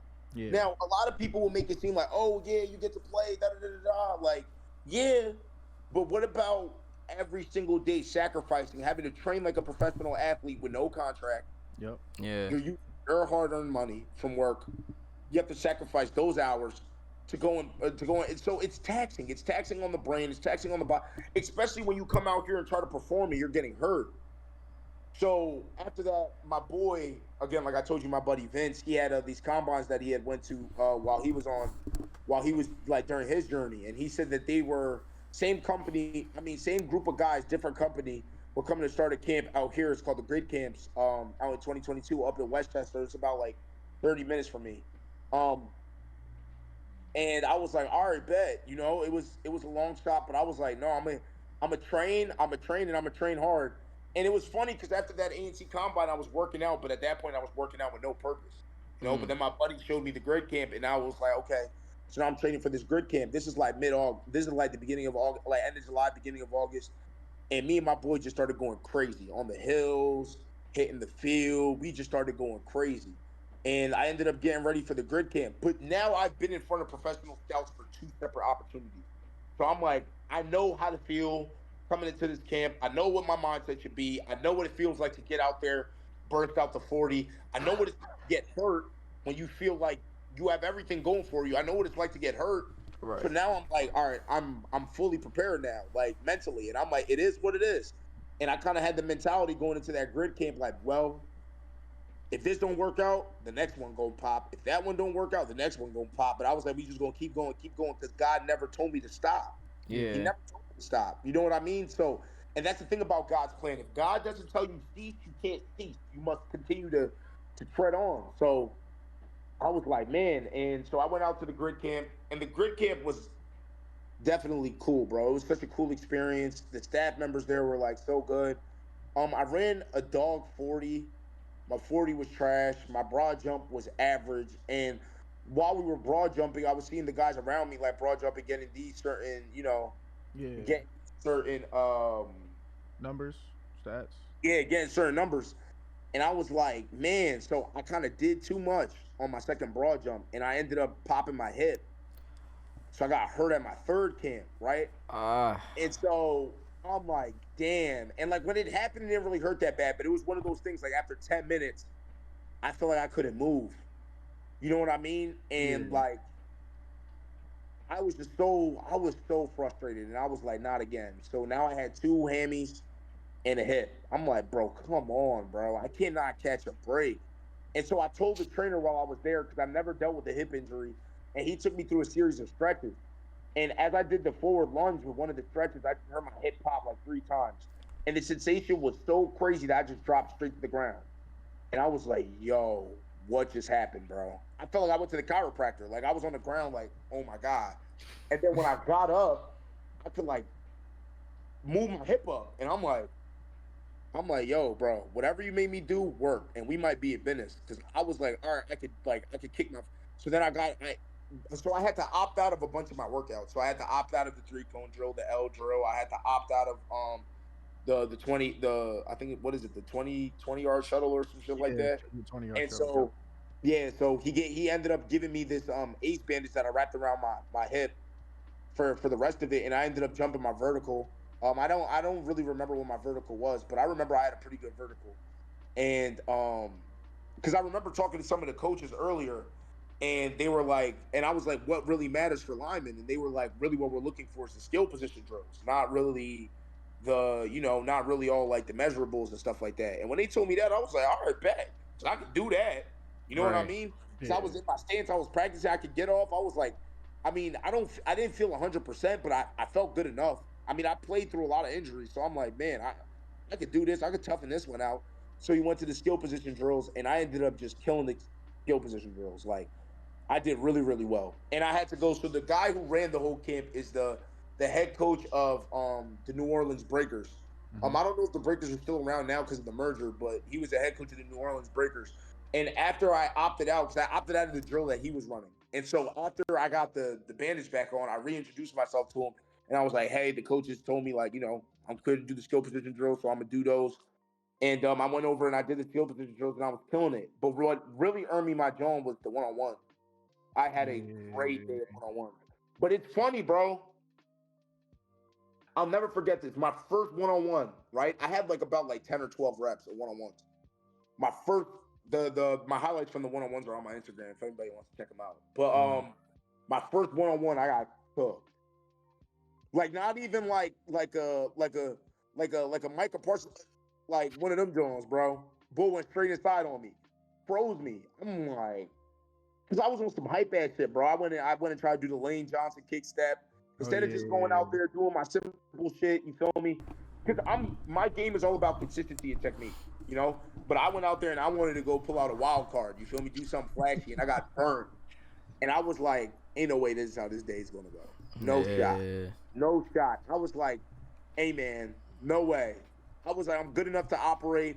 And like literally after I got cooked, I just remember like, you know the Michael Jordan pictures when he's bent over? Like shoot, like bro, I was just so locked in. Yeah. And I was like, let's go. So I ended up having a great day of one-on-ones. And after that, I remember I went to go talk to the head coach after the camp, and I was like, yeah, coach, I know how to play all 5 positions or whatever. And he was like, yeah, take down this information to our general manager, give it to your agent. And so, you know, like they were in the talks or whatever with the Breakers and all that, and they loved my film. And that was like my first like real pro team talk. They loved my film, but my numbers were trash. So now I was training for. So now there was another grid camps with the same staff that was happening in October, and so they wanted to see me run better times in October. So now that's where my mindset was. But now I had my first real attention from a pro team. So now I knew a pro team was watching me, and you know what I mean. Like they were, you know, obviously I don't know where they had me on their scouting board or whatever, but I knew that at least I had some attention. And as an athlete, that's all you need. That's all the motivation you need. Is that you just need somebody to be looking at you, right? And then everything came out with the merger and all that. And, you know, it was just a whole lot of weird stuff. And my agent, you know, I have a great agent. Shout out to my man Darren. I have a great agent. Shout out to my man Darren. And he knew because he played arena too. He had an old coach that was running Albany. And he ended up hooking me up with this great situation with Albany, man. And I got on the phone with them, and that's really how I got signed, man. They loved the film, they loved what they saw, and you know, got offered right then, right then and there, like that same night. And it was crazy because when I got the call, I was out to dinner with my fiance. We was just out to eat on some just on some regular we just got paid. We had Outback. You feel me? Yeah. And so I ended up getting the call that night, and it was lit, bro. It was lit, and the rest has been history since then. And I'm gonna be honest, man. Like God he just works, bro. Like that whole situation that I just told you about, bro. Like that was just all God, man. Like Jesus Christ was just my guide through it all. Like through it all. Even when nothing came out, or when nothing came out of all those other opportunities, you know what I mean? Even for me to get to where I'm at now, I needed all of those. I needed the heartbreak, then the build up, the heartbreak, then the build up, then the heartbreak, then the build up, then the maybe. Then finally somebody wants to take a shot on you. You know what I mean? Right. And it's a stepping stone, man. It's all levels. It's all levels to this. So I'm super happy. I'm super proud. But bro, I'm gonna be honest, and I say this all the time, bro. My biggest motivation with playing professional football, obviously second to Jesus Christ, is I just want to impact. I want other people to, and that's why my journey's not done yet, bro. Like I want to make it to the now. I think they call it the UFL now.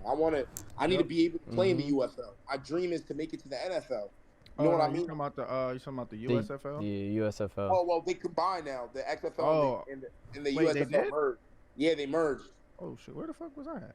Yeah, yeah. So they merged. So I think they're called the UFL now. Oh yeah, hold on. So like, I'm trying to make it there. My dream is to play in the NFL, and like, regardless of what anybody tells me, I know what my Lord and Savior Jesus Christ believes. I know what He thinks of me. To me, that's all that matters. And I just want to be able for other kids who come from where I come from, who come from a small town like North Plainfield, where they say like, oh, nothing good's supposed to come out of there. You see all the Somerset County memes. We like the dirt town of the county. You know what I'm saying? Rich ass county. But you know, I feel like there's a lot of talent in North Plainfield. Absolutely. I feel like kids just gotta believe in themselves, and that's really my goal, man. I'm here to serve my Lord and Savior Jesus Christ, and I just want to set a good example. Like I want my little brother, he's a hooper. I want him to have the mentality like, yo, bro, I don't care where I gotta go play. I'm gonna go play though. Right. You gonna notice me, and I'm gonna get paid doing what I'm doing. You Right. feel me? I want other kids from NP to have that mindset, and I want guys, and hopefully throughout my journey where I end up, I want guys along the way to understand. I wasn't. Yeah, I'm from a D3 school, but I'm not Quentin Miners, the bull who's on the Broncos right now, who was an All-American, 6'3", 300-something pounds, absolutely bulldozing every. Bro, I was a regular guy. I didn't go All-American. I was an All-Conference, All-Region guy, but I wasn't. I wasn't. You know, I wasn't the most known guy. I had to get it out the hard way. I had to get it out the hard way. My recruiting process to college was hard. Recruiting process to the pros was hard. But with Jesus Christ, everything is possible. I want people to see that. And I want people to see that and understand it and start to believe in Jesus for their own selves. Use my life as a testimony. Use me as an example. And even for the kids who, unfortunately for them, even for the kids who don't believe in Jesus or who don't believe in God, like, I still want them to understand, like, you can make it. You can make something out of yourself if you just put your mind to it and just keep going. Don't care what anybody got to say. Know what you Facts. know and get it going and just go and achieve what you want to achieve. Nah, that was definitely a powerful message, bro. That was. I mean, it's really. I can't really add much to that, bro. Like that was. Yeah. Yeah. Feel me? Just But yeah. Yeah. that was God. That was God speaking. You know what I'm saying? Speaking through you. I believe. Because over here, big, definitely huge follower of Jesus Christ. In a You Facts. got to, relationship, you need to be. bro. What? Hey, Weezy, you get a girl. Hey, let me tell you something, Weezy. You gonna need Jesus. You Bro, gonna I'm you gonna already need him. knowing, bro. You gonna need him. I I'm promise already you that. You knowing, gonna need bro. him. Yeah. Cause you gonna say, hey, listen, we ain't gonna get into the details, but you gonna get pushed to them limits where you gonna Yeah. have to namaste and just, I love Yeah. you, babe. I love you, Jesus. We good. We good. I'm Nah, gonna that's take a that fact. L. I'm gonna Yeah. take that L. You That's a feel me? fact, bro. That's a fact. Yeah. And then damn, you're pretty good at this, yo. Because I was gonna ask you like, the questions I was gonna ask you. You already answered it for yourself. I was gonna ask you, like, what would you tell young kids out there that are in your position? You already answered that. Yeah. Yeah, man. But I'm gonna be honest, bro. I would just tell them like, what do you want to do? Like, what do you want to be? Because I was the troublemaker. I was like, I had multiple teachers in NP tell me like, you keep going on this track, you're not gonna do shit. You're not gonna, even when I was playing football, bro, I remember older guys on the team. I ain't gonna name no names. I kept the receipts though. Mentally, I've kept the receipts. Like even me, like when I was getting all the accolades in college, I had guys like, bro, I remember when you first started playing football. You feel me? Like they never thought I was about to be nothing. But I Yeah. don't worry about that shit because I know who Yeah. I am. You Yeah. feel me? And if you're a real student of the game, bro, like again, I break the game down as a coach, so I know. I know what's trash. I know what's good. You feel me? Yeah. I know. So knowing football, I know how to play it, bro. I know how to play the game. So that's what I would advise to anybody else. Go study for your damn self on Word. how to get better. You a hooper, go study how to get buckets. That's what my little brother does, bro. He really sits down and studies these basketball dudes, bro, on how to get buckets. If you're a football player, go watch your favorite receiver and really break down what he does. When you go to the field, really go out there and try to emulate and break down what you see going on. Yeah. Figure out why should I do this? Why should I do that? You feel me? Ask those questions. Yeah. Seek out that knowledge, man, and go attack it. And you don't need to go to some 5-star trainer to be fire. You need to go to the Facts. field consistently, because consistency is key. Yeah. You need to go hit the field, and that's for all the robots who want to sit in the weight room all day. Yeah. The weight room ain't gonna make you a good football player. You need Yeah. skill. Yeah. You need to Mm-hmm. be good at what you do. You need to be a student of you need to own your craft, man. You need to be a student of the game. So go out there, man. Go own your craft, get better, hone your craft. You feel me? Learn more about football and just be prepared for any situation, bro. Yeah. Bro. I like that, and I also like the fact that you said you're a coach because you almost on air almost condone that B Smith play. So I just want to put that out Oh. there. I just want to put that. You almost condoned it. I You watch too almost. much pro Oh. football, bro. I watch too much. Like, bro, literally, high school and college is so different from pro football, Oh, bro. absolutely. And that's what I'm saying. Like, B. Smith probably seen somebody do that in the NFL and was like, yeah, it's a business decision. It's a business decision. Bro, because I see receivers in the NFL, like, bro, I ain't gonna lie. I watched the Steelers the other day, bro. The bull Deontay Johnson. Was it the Steelers? They picked up and turned the fumble back, bro. You should have seen the way he got off the ball to go block the DB. He didn't move. He picked up, they returned the touchdown. He turned around, he looking at him like this. I'm like, bro, what? But guess what? You can't tell him nothing. Why? He's making millions. Yeah, Yeah. but Millions. all right. So listen. So what you're saying, right? You're saying you're going to condone that play, or I'm you're just going going to condone it. But let me tell you something. It's funny because I was listening to Richard Sherman say this the other day. He said, hey, because they was talking about why shouldn't Dion go coach the Cowboys. And they're like, bro, pro football and college football are two completely different things. Yeah. Pro football, you coach them too hard, you yell at them the wrong way, they gonna go tell the owner. Yeah. And I guarantee you, once you lose that locker room, you're gonna be gone before they will. Yeah. This ain't the old NFL. Back in the days with Tom Landry, when Bill Belichick was still a young bull, with Bill Parcells and all that. Yes, Bro, you could scream, yell, go at these players, and they gotta listen to you because you could cut them. Yeah. Because most of the coaches was the GMs too. Yeah. It's Yep. a different game now. Everything's changed. The players are making way more money, bro. Your second, third string receiver is making more than the head coach. Yeah. You feel me? Stupid, Your bro. backup quarterback might be making more than the head coach. Yeah. Your backup quarterback might be making more than the OC, who's calling the plays. Yeah. So let me not like that OC. I guarantee you they're gonna get rid of you. In the pros, they recycle coaches like shit. So that's the only reason why I say that, bro. I don't condone it because I think it's right. I think it's bullshit football. But like in the pros, it's a business decision. If I go and I run into that guy that's coming down full speed, I could get hurt. Now I'm on IR and I'm not making I'm only getting my guaranteed money. I ain't getting my other money. I ain't getting my game checks. You know what I mean? So it's a completely different ball game, bro. And I feel like B. Smith watched other guys do that and thought like, no, no, I agree. Listen, I agree. And Smitty, if you're watching this, I love you, man. But Bamnjo brought it up. But my thing with that whole situation, and not to keep getting on B. Smith because he's a hell of a football player, but amazing football player. But it just was the fact that he had the balls to say that wasn't a bad. Like, B. Smith, that's a bad play, B. Smith. Like, you could just be like, yo, I fucked up, my fault. But the fact that he doubled down, he was like, it wasn't a bad play. Like, that's a bad play.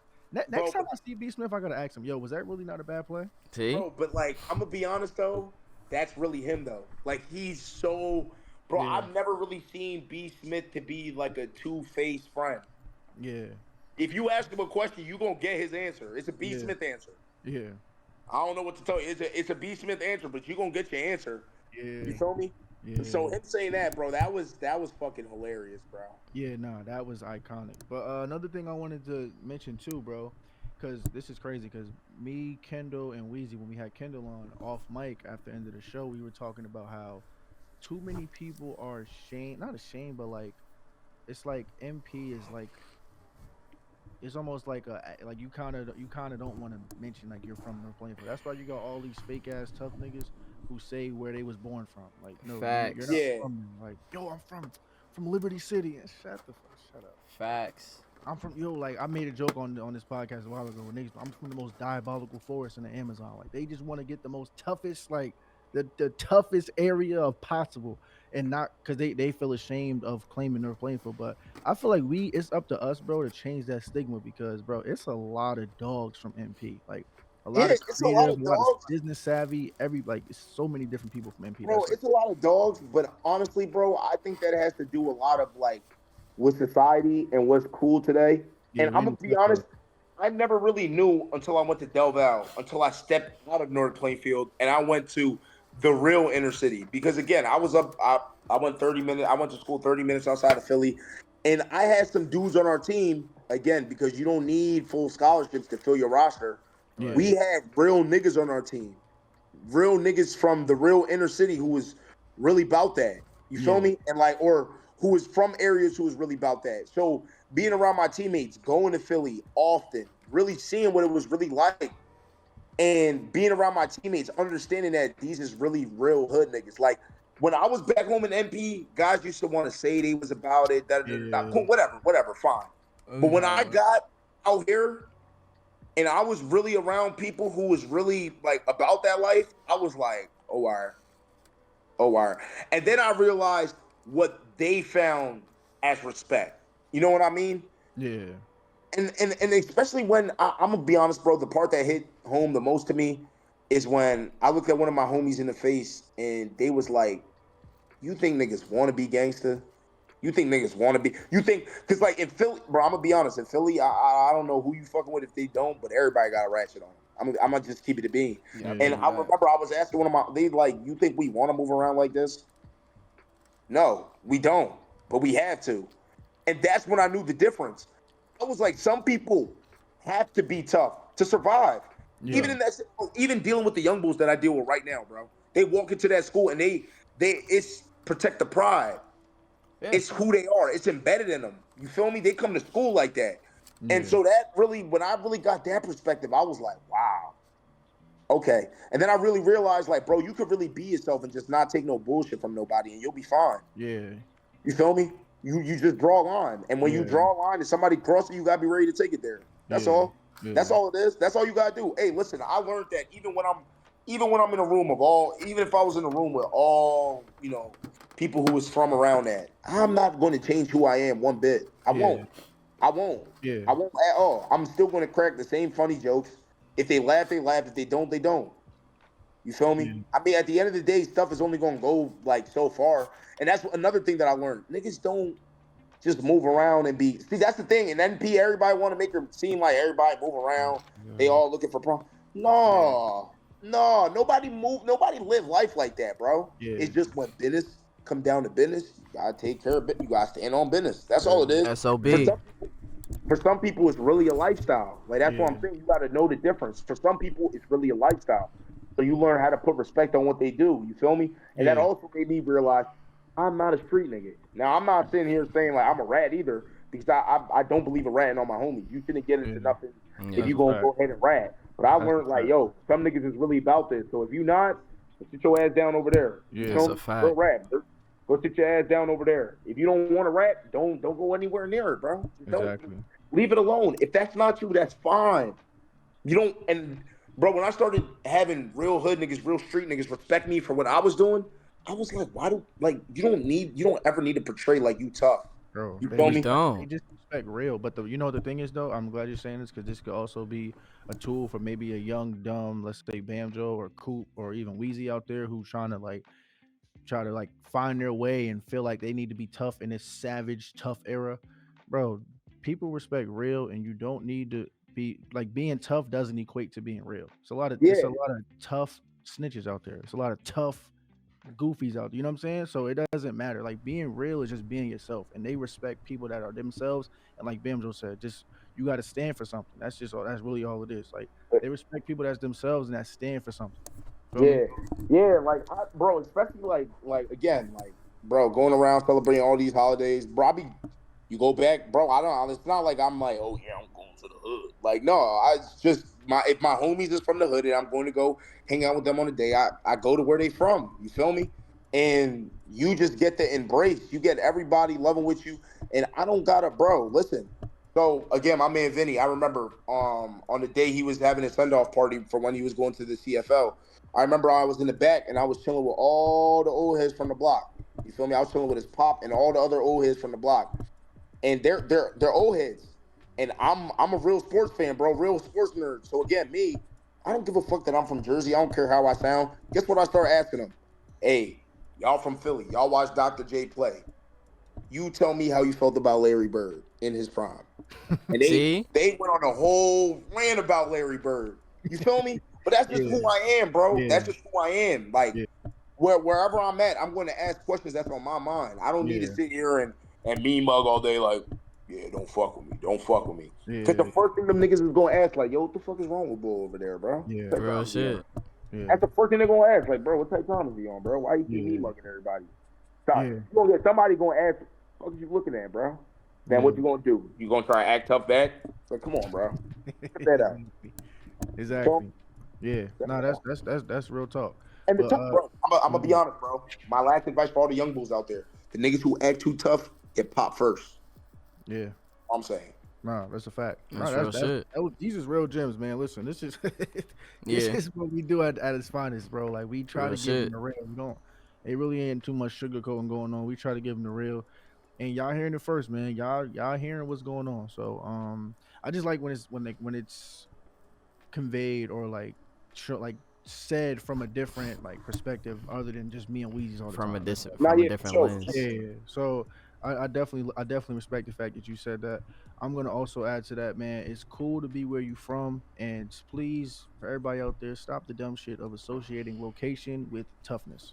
Facts. Like the same, like yeah, Pussy niggas when these niggas, everywhere. yo, when these niggas be like, yo, if I'm from Newark, that I mean I get a +20 toughness attribute. Like, stop that dumb shit, bro. That's like saying every stick you add to your car you get every 5 horsepower. Fuck out of here, nigga. Yeah, like this shit, Nah, like hell no, like, hell no. And bro. it's crazy, bro. And that's what I'm saying. I mean, I know what it's like up there in up in that. You feel me? That north part of Jersey. Like, I feel like it gets real. I mean, I've been to the southern parts of Jersey. Niggas be trying to talk about the. I mean, we ain't even gonna get into that. But I'm You gonna gonna be have them honest, Camden and Trenton niggas. Oh yeah. Yeah. bro. That's what I'm saying. I'm not even gonna get into that because I ain't really. I don't know nothing about them. Whatever. But you should see the way niggas who are from outside of Jersey look at Jersey. Like, yeah, oh yeah, I'm tough. Da da da da da. Then niggas ask you where you from. You say you from Jersey. But there's a lot of niggas out here that'll laugh at you if you try to act tough and then say you from Jersey. I'm gonna be honest, and I'm not saying that Jersey's sweet. I'm saying that that's how other people from outside of Jersey look at Jersey. That's So us cool. in our little nutshell, like certain niggas would be like, oh yeah, I'm from Plainfield. All right, go say that to a Philly nigga. You feel me? Go say that to somebody from Baltimore. Go say that somebody from New York City. They gonna look Yeah, at you like, fuck is Plainfield. yeah, Yeah. We not worried about that. They gonna be like, the shit sounds sweet.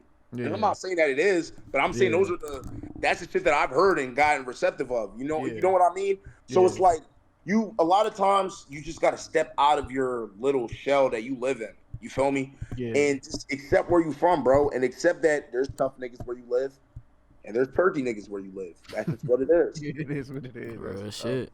That's Real tough. shit. But yeah, let's switch gears real quick. So, you, as you already said, you are an engaged man right now, man. Congratulations. Also, bless you, Weezy. Preach. God bless you. God bless you. Yeah, Preach. bro. So you are an engaged man. So first of all, like I said, congratulations. And then secondly, can you give us like maybe like a backstory on why you decided to take that next step? What made you decide to take that next step? And just like any advice for anybody that's out there that is looking to maybe take that next step and is not sure if they should do it or not, you know? Just, Oh, just, just, just to let you know before you go, Bamjo. Time check. We are now at an hour 41 minutes. I already knew this was gonna be a long episode. It's all good though. So just to let y'all know, man. Let's break the fourth rule here. It is now 12:30 a.m. and we started recording obviously like a long I time ago. talk too damn much, ladies and Nah, gentlemen. nah, yeah, it's cool, bro. Listen, that's what we're here for. They're not here to hear us speak, bro. Yeah, I talk too damn much. Good. But so a little backstory for me. Me and my fiance, we've been together since 2017.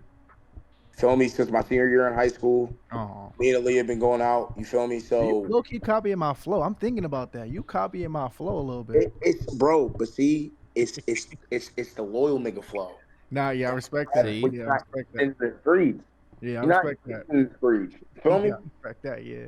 You feel me? Like, if you know what is really out there, like, you feel me? If you know what's really out there, you're gonna be like, yeah, I'm not really with all that, bro. Yeah. Bro, but I'm gonna be honest, it's niggas like you that made me realize at a young age that, like, you don't need it's again, you was one of the cool niggas in high school. You had a girlfriend though. You feel me? Yeah. It's cool to have a girl. And Yeah. it's cool to really want to marry your girl and be with your girl for the rest of your life. Yo, say that feel me? again. Oh yeah, yo, Weezy, we gotta get the message soundbite where he just said Hmm. message. Message. Bro, Yeah. like these days, everybody wants to make it seem like it's cool to run around and nail everything moving. Like, bro, it's not like that's not. I don't find that cool. I mean, Me if neither. you Yeah. do it, like I mean, like do your thing. That's just not me. That's another thing. Niggas, like when niggas get around everybody else and they start having their conversations, first thing niggas want to talk about is, oh yeah, I did this, I did that. Like first things first, if you get around real women, bro, like real grown women, they don't like niggas who kiss and tell. So Yeah, I was about to say all kiss that and is tell, weird Facts.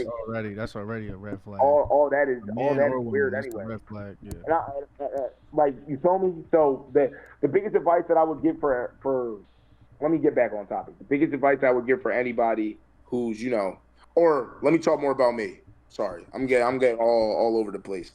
But what really made me want to get engaged to my fiance, again, I knew what I wanted. When we started going out in high school, I knew that I wanted to be with her for the rest of my life. It was a lot of people thought I was delusional in high school when I said it, but I was like, yo, she's literally like my best friend. Like we could have conversations for forever.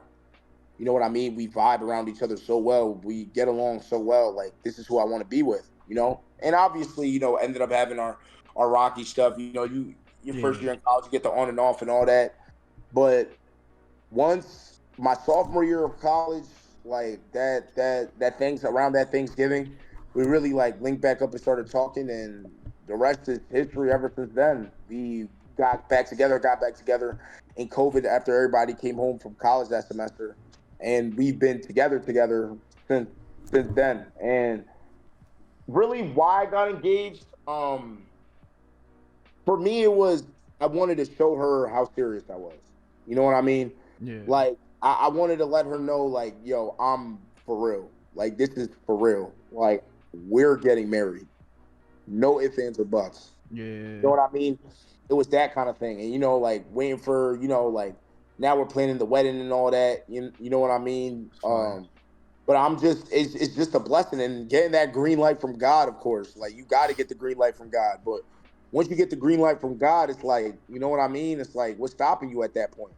And the biggest thing, and the way I knew I was really in love, because after we got engaged, ain't nothing really changed between the both of us. That's when I knew like I was in the right spot. It's Yo, not you like, speaking, oh, bro? we're engaged, a whole Facts. bunch of new standards. Like, no, we got engaged, and that's how I knew we was moving at the right track. Because Yeah, again, and like I would tell for any young person out there listening, everything in life is about your mindset, right? In football, when I wanted to achieve things, I had to have the mindset that I was already that guy before I became that guy. So same thing that I would tell you in a relationship. Like I was moving around in high school, telling everybody I'm married, I'm married, I'm married. In high school, obviously it was funny because it's like, oh, okay, you're just that serious about your girl, da da da da da. Like, oh, he's married. But like, no, in my brain, I was dead ass married. You know what I yeah, mean? yeah, Yeah. When I was in college, because remember, after COVID, college opened back up. I went to school for 2.5 years, another 2.5 years in a relationship. And when people would try, I am married. So I just yeah, always had that mindset, bro. So it just was an easy transition for me because I was prepping myself for years mentally on it. And the yeah. advice that I would give to anybody else who's trying to get engaged, bro, you got to make sure, like, how do I put it, man? It sounds real cliche, cool, but you probably know what I mean. Like, she really got to be your best friend, bro. You got to be able to tell her about your darkest demons. You got to be able to tell her about anything. You cannot, like, bro. I'm gonna be honest. If you gotta hide your phone from her, do not get engaged to her. Yeah, Like, do yeah, not. yeah. If you want to listen, this is because I'm glad. If you one of them niggas that still go to sleep with your phone in your sweatpants, my nigga, just yeah, it's no point. Just Yeah, Yeah. if you're not sharing your password, like, I'm not saying she. Like, this is the thing. My girl don't got my gram and my Twitter and all that on her phone. But if yeah, she asks that's me for, it, OD. I wouldn't care. Here, Yeah, you feel me? my, I my don't shit care. be. Take it. She got the face. She got the face shit on there. Bro, what? I don't give My a girl got the fuck. face ID, all I that. don't give a fuck. Go I in don't, it. Yeah, I go don't ahead. care. You gonna see Yeah. messages with me and Weezy talking about what shirts we about to drop. Bro, Yeah. that's when I knew. That's like when you start to have those kind of feelings, like you have nothing to lose, nothing changes. At that point, it's like, what are you waiting for? Don't start wasting her time. Let her know that you dead ass. Be a man. Be a leader. Pop that question, man. If you Nah, serious, if you are who you say you are, if you feel how you say you feel, pop the question then. yeah, What's but wrong with that? Get on that knee and show her how serious you is. But you got to make sure, bro. And the reason why I say that, bro, is because relationships are really just the most simple shit in the world, bro. It's communication. It's how do you show appreciation. It's trust. yeah, it's trust. Like that's really it. Those are the But like main for me, ones. yeah, but like for me, the thing that makes our relationship run is my relationship is based on faith. My girl loves Jesus more than she loves me. You feel me? Mm, Like my That's girl tough. loves Jesus more than she loves me. talk, man. You know what I mean? Like you got Talk. to really think about that. My girl loves Jesus more than she loves me. And me, I love Jesus more than I love my girl. But guess what the Bible tells me to do? It says you should love your wife like Jesus loves the church. You Yeah, know? And so now you got to use Jesus as your example on how to be a man and how to be a leader in your relationship. What kind of patience does he have with us? That's the kind of patience you got to have with your girl. You know what I mean? A fact. That the Bible being my rule book and showing me how to go about things is what really enabled me to be successful. Without that, I probably wouldn't. It probably wouldn't have happened. But having that kind of guide and having that kind of protection and having a relationship based and built on faith, That's that's crazy. Yeah. And you know what's crazy though? That's mad funny because the same thing here, bro. Like, go to church Sundays. You feel me? Like, are you Catholic? Are you Christian? No. I'm Christian. I'm Christian. Christian or okay, copy. So yeah, me and the missus are Catholic. Uh, but yeah, so it's pretty much the same thing. Like, she actually really got me on my faith too. Like, not gonna lie, I kept saying because like I was same thing with you, bro. I was like, bro, I told her this too. I'm like, yo, I believe in God. All that man-made religious stuff, y'all could keep it. I don't care. I don't want it. Like, get that away from me. But Yeah, literally, bro, just because we both wanted to get married like via church. Like, we want to get married by the church, not just like state paper or whatever. yeah, So to do that, we both had to be baptized, and I didn't go to church enough to even get baptized or none of that. So I had to enroll in like an accelerator like program or whatever to get like all my sacraments and stuff like that so I can get baptized. So long story short, in that process where I was just like, man, I'm just gonna go here, fake it till I make it, get the little baptism and just be out. But in that moment, like I was called to the religion. You feel what I'm saying? So that's what really, really like made my faith crazy strong because I had no intentions on being religious. Like, what? What's that? Like, y'all, that's man made. That I don't care about that. I believe in God. Like, I don't care what y'all talking about. But like, just me being called to religion is like was like the staple for my faith as well. So I think that's a dope story because we kind of have similar things in there as like we're yeah, like two like I guess two different couples with I guess similar but different religions, but at the same time like working simultaneously. yeah. So yeah, And that's fine. there was probably a lot of things that you had to go through early on in your relationship that nobody don't know about, but that's the kind of stuff that makes you. You know what I Still mean? do, Like, bro. and that was probably like my favorite thing about our relationship. Like, my girl didn't put nothing out there. So and that is probably my favorite thing about my relationship. If I don't tell you, you don't know nothing. Yeah, And that's how it's Yeah. gotta be. If yeah, I don't tell you, you don't know nothing. You yeah, know? And that is like the sweetest feeling in the world. Cause now all you gonna know is what I tell you. yeah. Yeah. You feel me? And that's how you really want to carry it though. For real. Exactly. And then also too, another piece of advice for you down the line, bro. The same thing that you said, like when you got engaged, it didn't feel no different. Same thing when you get married, bro. You're not gonna like it feels good, like okay, like saying the celebration with hair, just like when you got engaged, but after that it's like we've been on this type of time. So it's just like Back to business. yeah, business is business. It's literally like and to equate it to sports, it's like winning the championship. Like and then after like a few months of that, it's like, oh, I gotta go try to do it again, So same thing, same old, same old. But yeah, but I kind of love the challenge of being in a relationship though. I love the having to fight for like your own self control. Bro, when I'm telling you, being able to learn how to have a healthy relationship changed every interaction I had with anybody else outside of it. Like, bro, I have so much more patience for people. Like, I know how to, bro, especially being in a business that's predominantly ran by women. I know how to talk to women. I know how to talk to women professionally. I know how to make them feel like they're heard. Those are important skills to have, bro. You know what yeah, I mean? You can't just move around like, oh yeah, I'm a dude. Da, da, da. Like, you can't move around like that, bro. yeah, You gotta move around with humbleness. You gotta have humbleness about you. Only yeah. No, that's real talk. Wheezy, did you have anything else to add? Because we usually do like a gaming, a sports, and all that, but it's about to be 1 a.m. So we ain't yeah, gonna I we ain't gonna know. hold you up. We ain't gonna hold you up too much longer. I'm gonna be honest, man. Yeah, this episode was off the cuff. This You feel nigga me? this nigga Coop. As I was walking out of work, this nigga Coop walks up to me. He's like, "Man, we gotta shoot tonight, man." That's a fact. I wasn't prepared. That's a fact. I mean, I I didn't. really wasn't either I though. didn't. I didn't do my due diligence. So Bamjo, I apologize to you, my brother. No, it's all good, You bro. You know what I good. mean? You good. Y'all good, I man. I I enjoy my just time on the podcast. I just Yeah. I just been here for emotional support, you know? You Nah, I know what I feel you, bro. mean? I appreciate it though, Ooh. bro. I appreciate y'all having me. Nah, you And already bro, know. yo, I don't know how y'all go about it. I don't know, bro. This might be my official request to the panel or whatever. But if we need to come out here and do these and give out our own hot takes on what we see, Oh because yeah, I've been itching.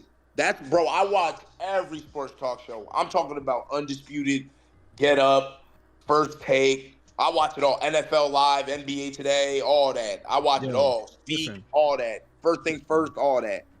listen, because you know what I'm saying. Yeah, no, we can definitely do something like that. But first, when are you and David gonna stop playing? And let me and Weezy produce See, your show. Like when are y'all gonna see, stop playing? see. Bro, you mean if we gonna really make that we could really make that a thing though. Like I really Bro, don't mind. I'm not playing. I'm dead. I'm not I'm playing. dead serious too. I'm I'm not not playing. playing because what we're doing with that is for real and it's Yeah, open and it's I love that because it's kind of like we're studying and then it's like an open forum it's the discussion. open. Exactly. Is y'all doing it live? So it's Yeah, like, we're doing. why not have something to where it's not just limited to IG? Why don't y'all just? That's what I'm trying to. Feel me? We gonna talk though. We gonna talk. Listen. Yeah, we can And have then that talk. also, We can yeah, have that. no, we gonna talk. Yo, as soon as this go off the air, just stay in here. We gonna chat. We gonna talk it up. But Oh, all right, yeah. So if we don't have anything else to add, we're probably gonna do our plans too. To was gonna be to like bring in like a whole bunch of different guests on here. Maybe either previous guests we had on before or guests we always wanted to have on, and just get a group of you. So like maybe like you, Chief, and like a couple other people, maybe all just hop on here, have one group discussion just for an episode or two, or something like that. We'll work out the kinks and stuff like that. But yeah, you'll definitely be back on for sure. Oh, Definitely. all right, Facts, The people facts. have not heard the last of Bamnjo at all. So yeah, Uh-uh. you definitely gonna be Mm-mm. back on here for sure. Mm-mm. All right, bet. My Yeah, boy out here making moves, man. You know what I'm saying? As a Hollow fan, this won't be the last time y'all see Bamjo. Thanks. nigga, why you sound drowsy? Nah, get us out of here. Nigga, Listen, I've been man. up since It's cool. 8 o'clock this fucking morning, dog. Nigga, the Um, grind don't. No, the no, no, the nigga. I grind, the told you already. grind, the grind don't I stop. told you But already, bro. the We gonna grind sleep, doesn't. man. The grind doesn't All right, stop, bro. listen, because But I got the listen, sound man. bite. I got the sound bite for situations just like this. Take that shit to FedEx. You take that shit out of here. You go. Take that bullshit resume you just read me. Take that shit to FedEx. All right. Don't keep it So out here. Hey, hold on, Oh, bro. you right. oh, My fault. My fault. My bad about that. Hold up. Do we have anything to rectify that? Okay, here we go. You need to leave. Okay, I'll leave. We'll do that. Let me get that one. My fault. We gotta chop that one down. yeah, Yo, y'all yeah. really got the sound bites. Y'all Yeah, Oh funny yeah, as yeah, hell. yeah. We got yeah. the sound bites for sure. We Yeah. definitely got the sound bites. But yeah, so with that being said, man, thank you guys for tuning in to this. This shit might be longer than The Godfather. How long is this episode? Hour 57 minutes. Okay, no, we good. We not past The Godfather yet. We chilling. Ain't nobody yeah. watching the full episode. Y'all gotta break this shit down. Ain't nobody No, watching the full they gonna episode. have to. They gonna have to, bro. They gonna have They to. gonna have to. It You is better, what hey, it you better is. watch half one day, come back, watch. Hey, that's tough. Yeah, they Real gonna shit. have to watch. Real They shit. got no choice. Real shit. But yeah, so thank you guys for tuning in to another episode, man. Shout out to our guy Bamjo for coming in, kicking it with us, man. Showing some love, giving back to the people via his voice, his message, his story. And like we said before, you have not seen the last of Bamjo, but for now, you've definitely seen the last of all of us. It has been your boy Coop. And this has been your boy Weezy. Man. Man, Bye. we're out of here. Bye, y'all.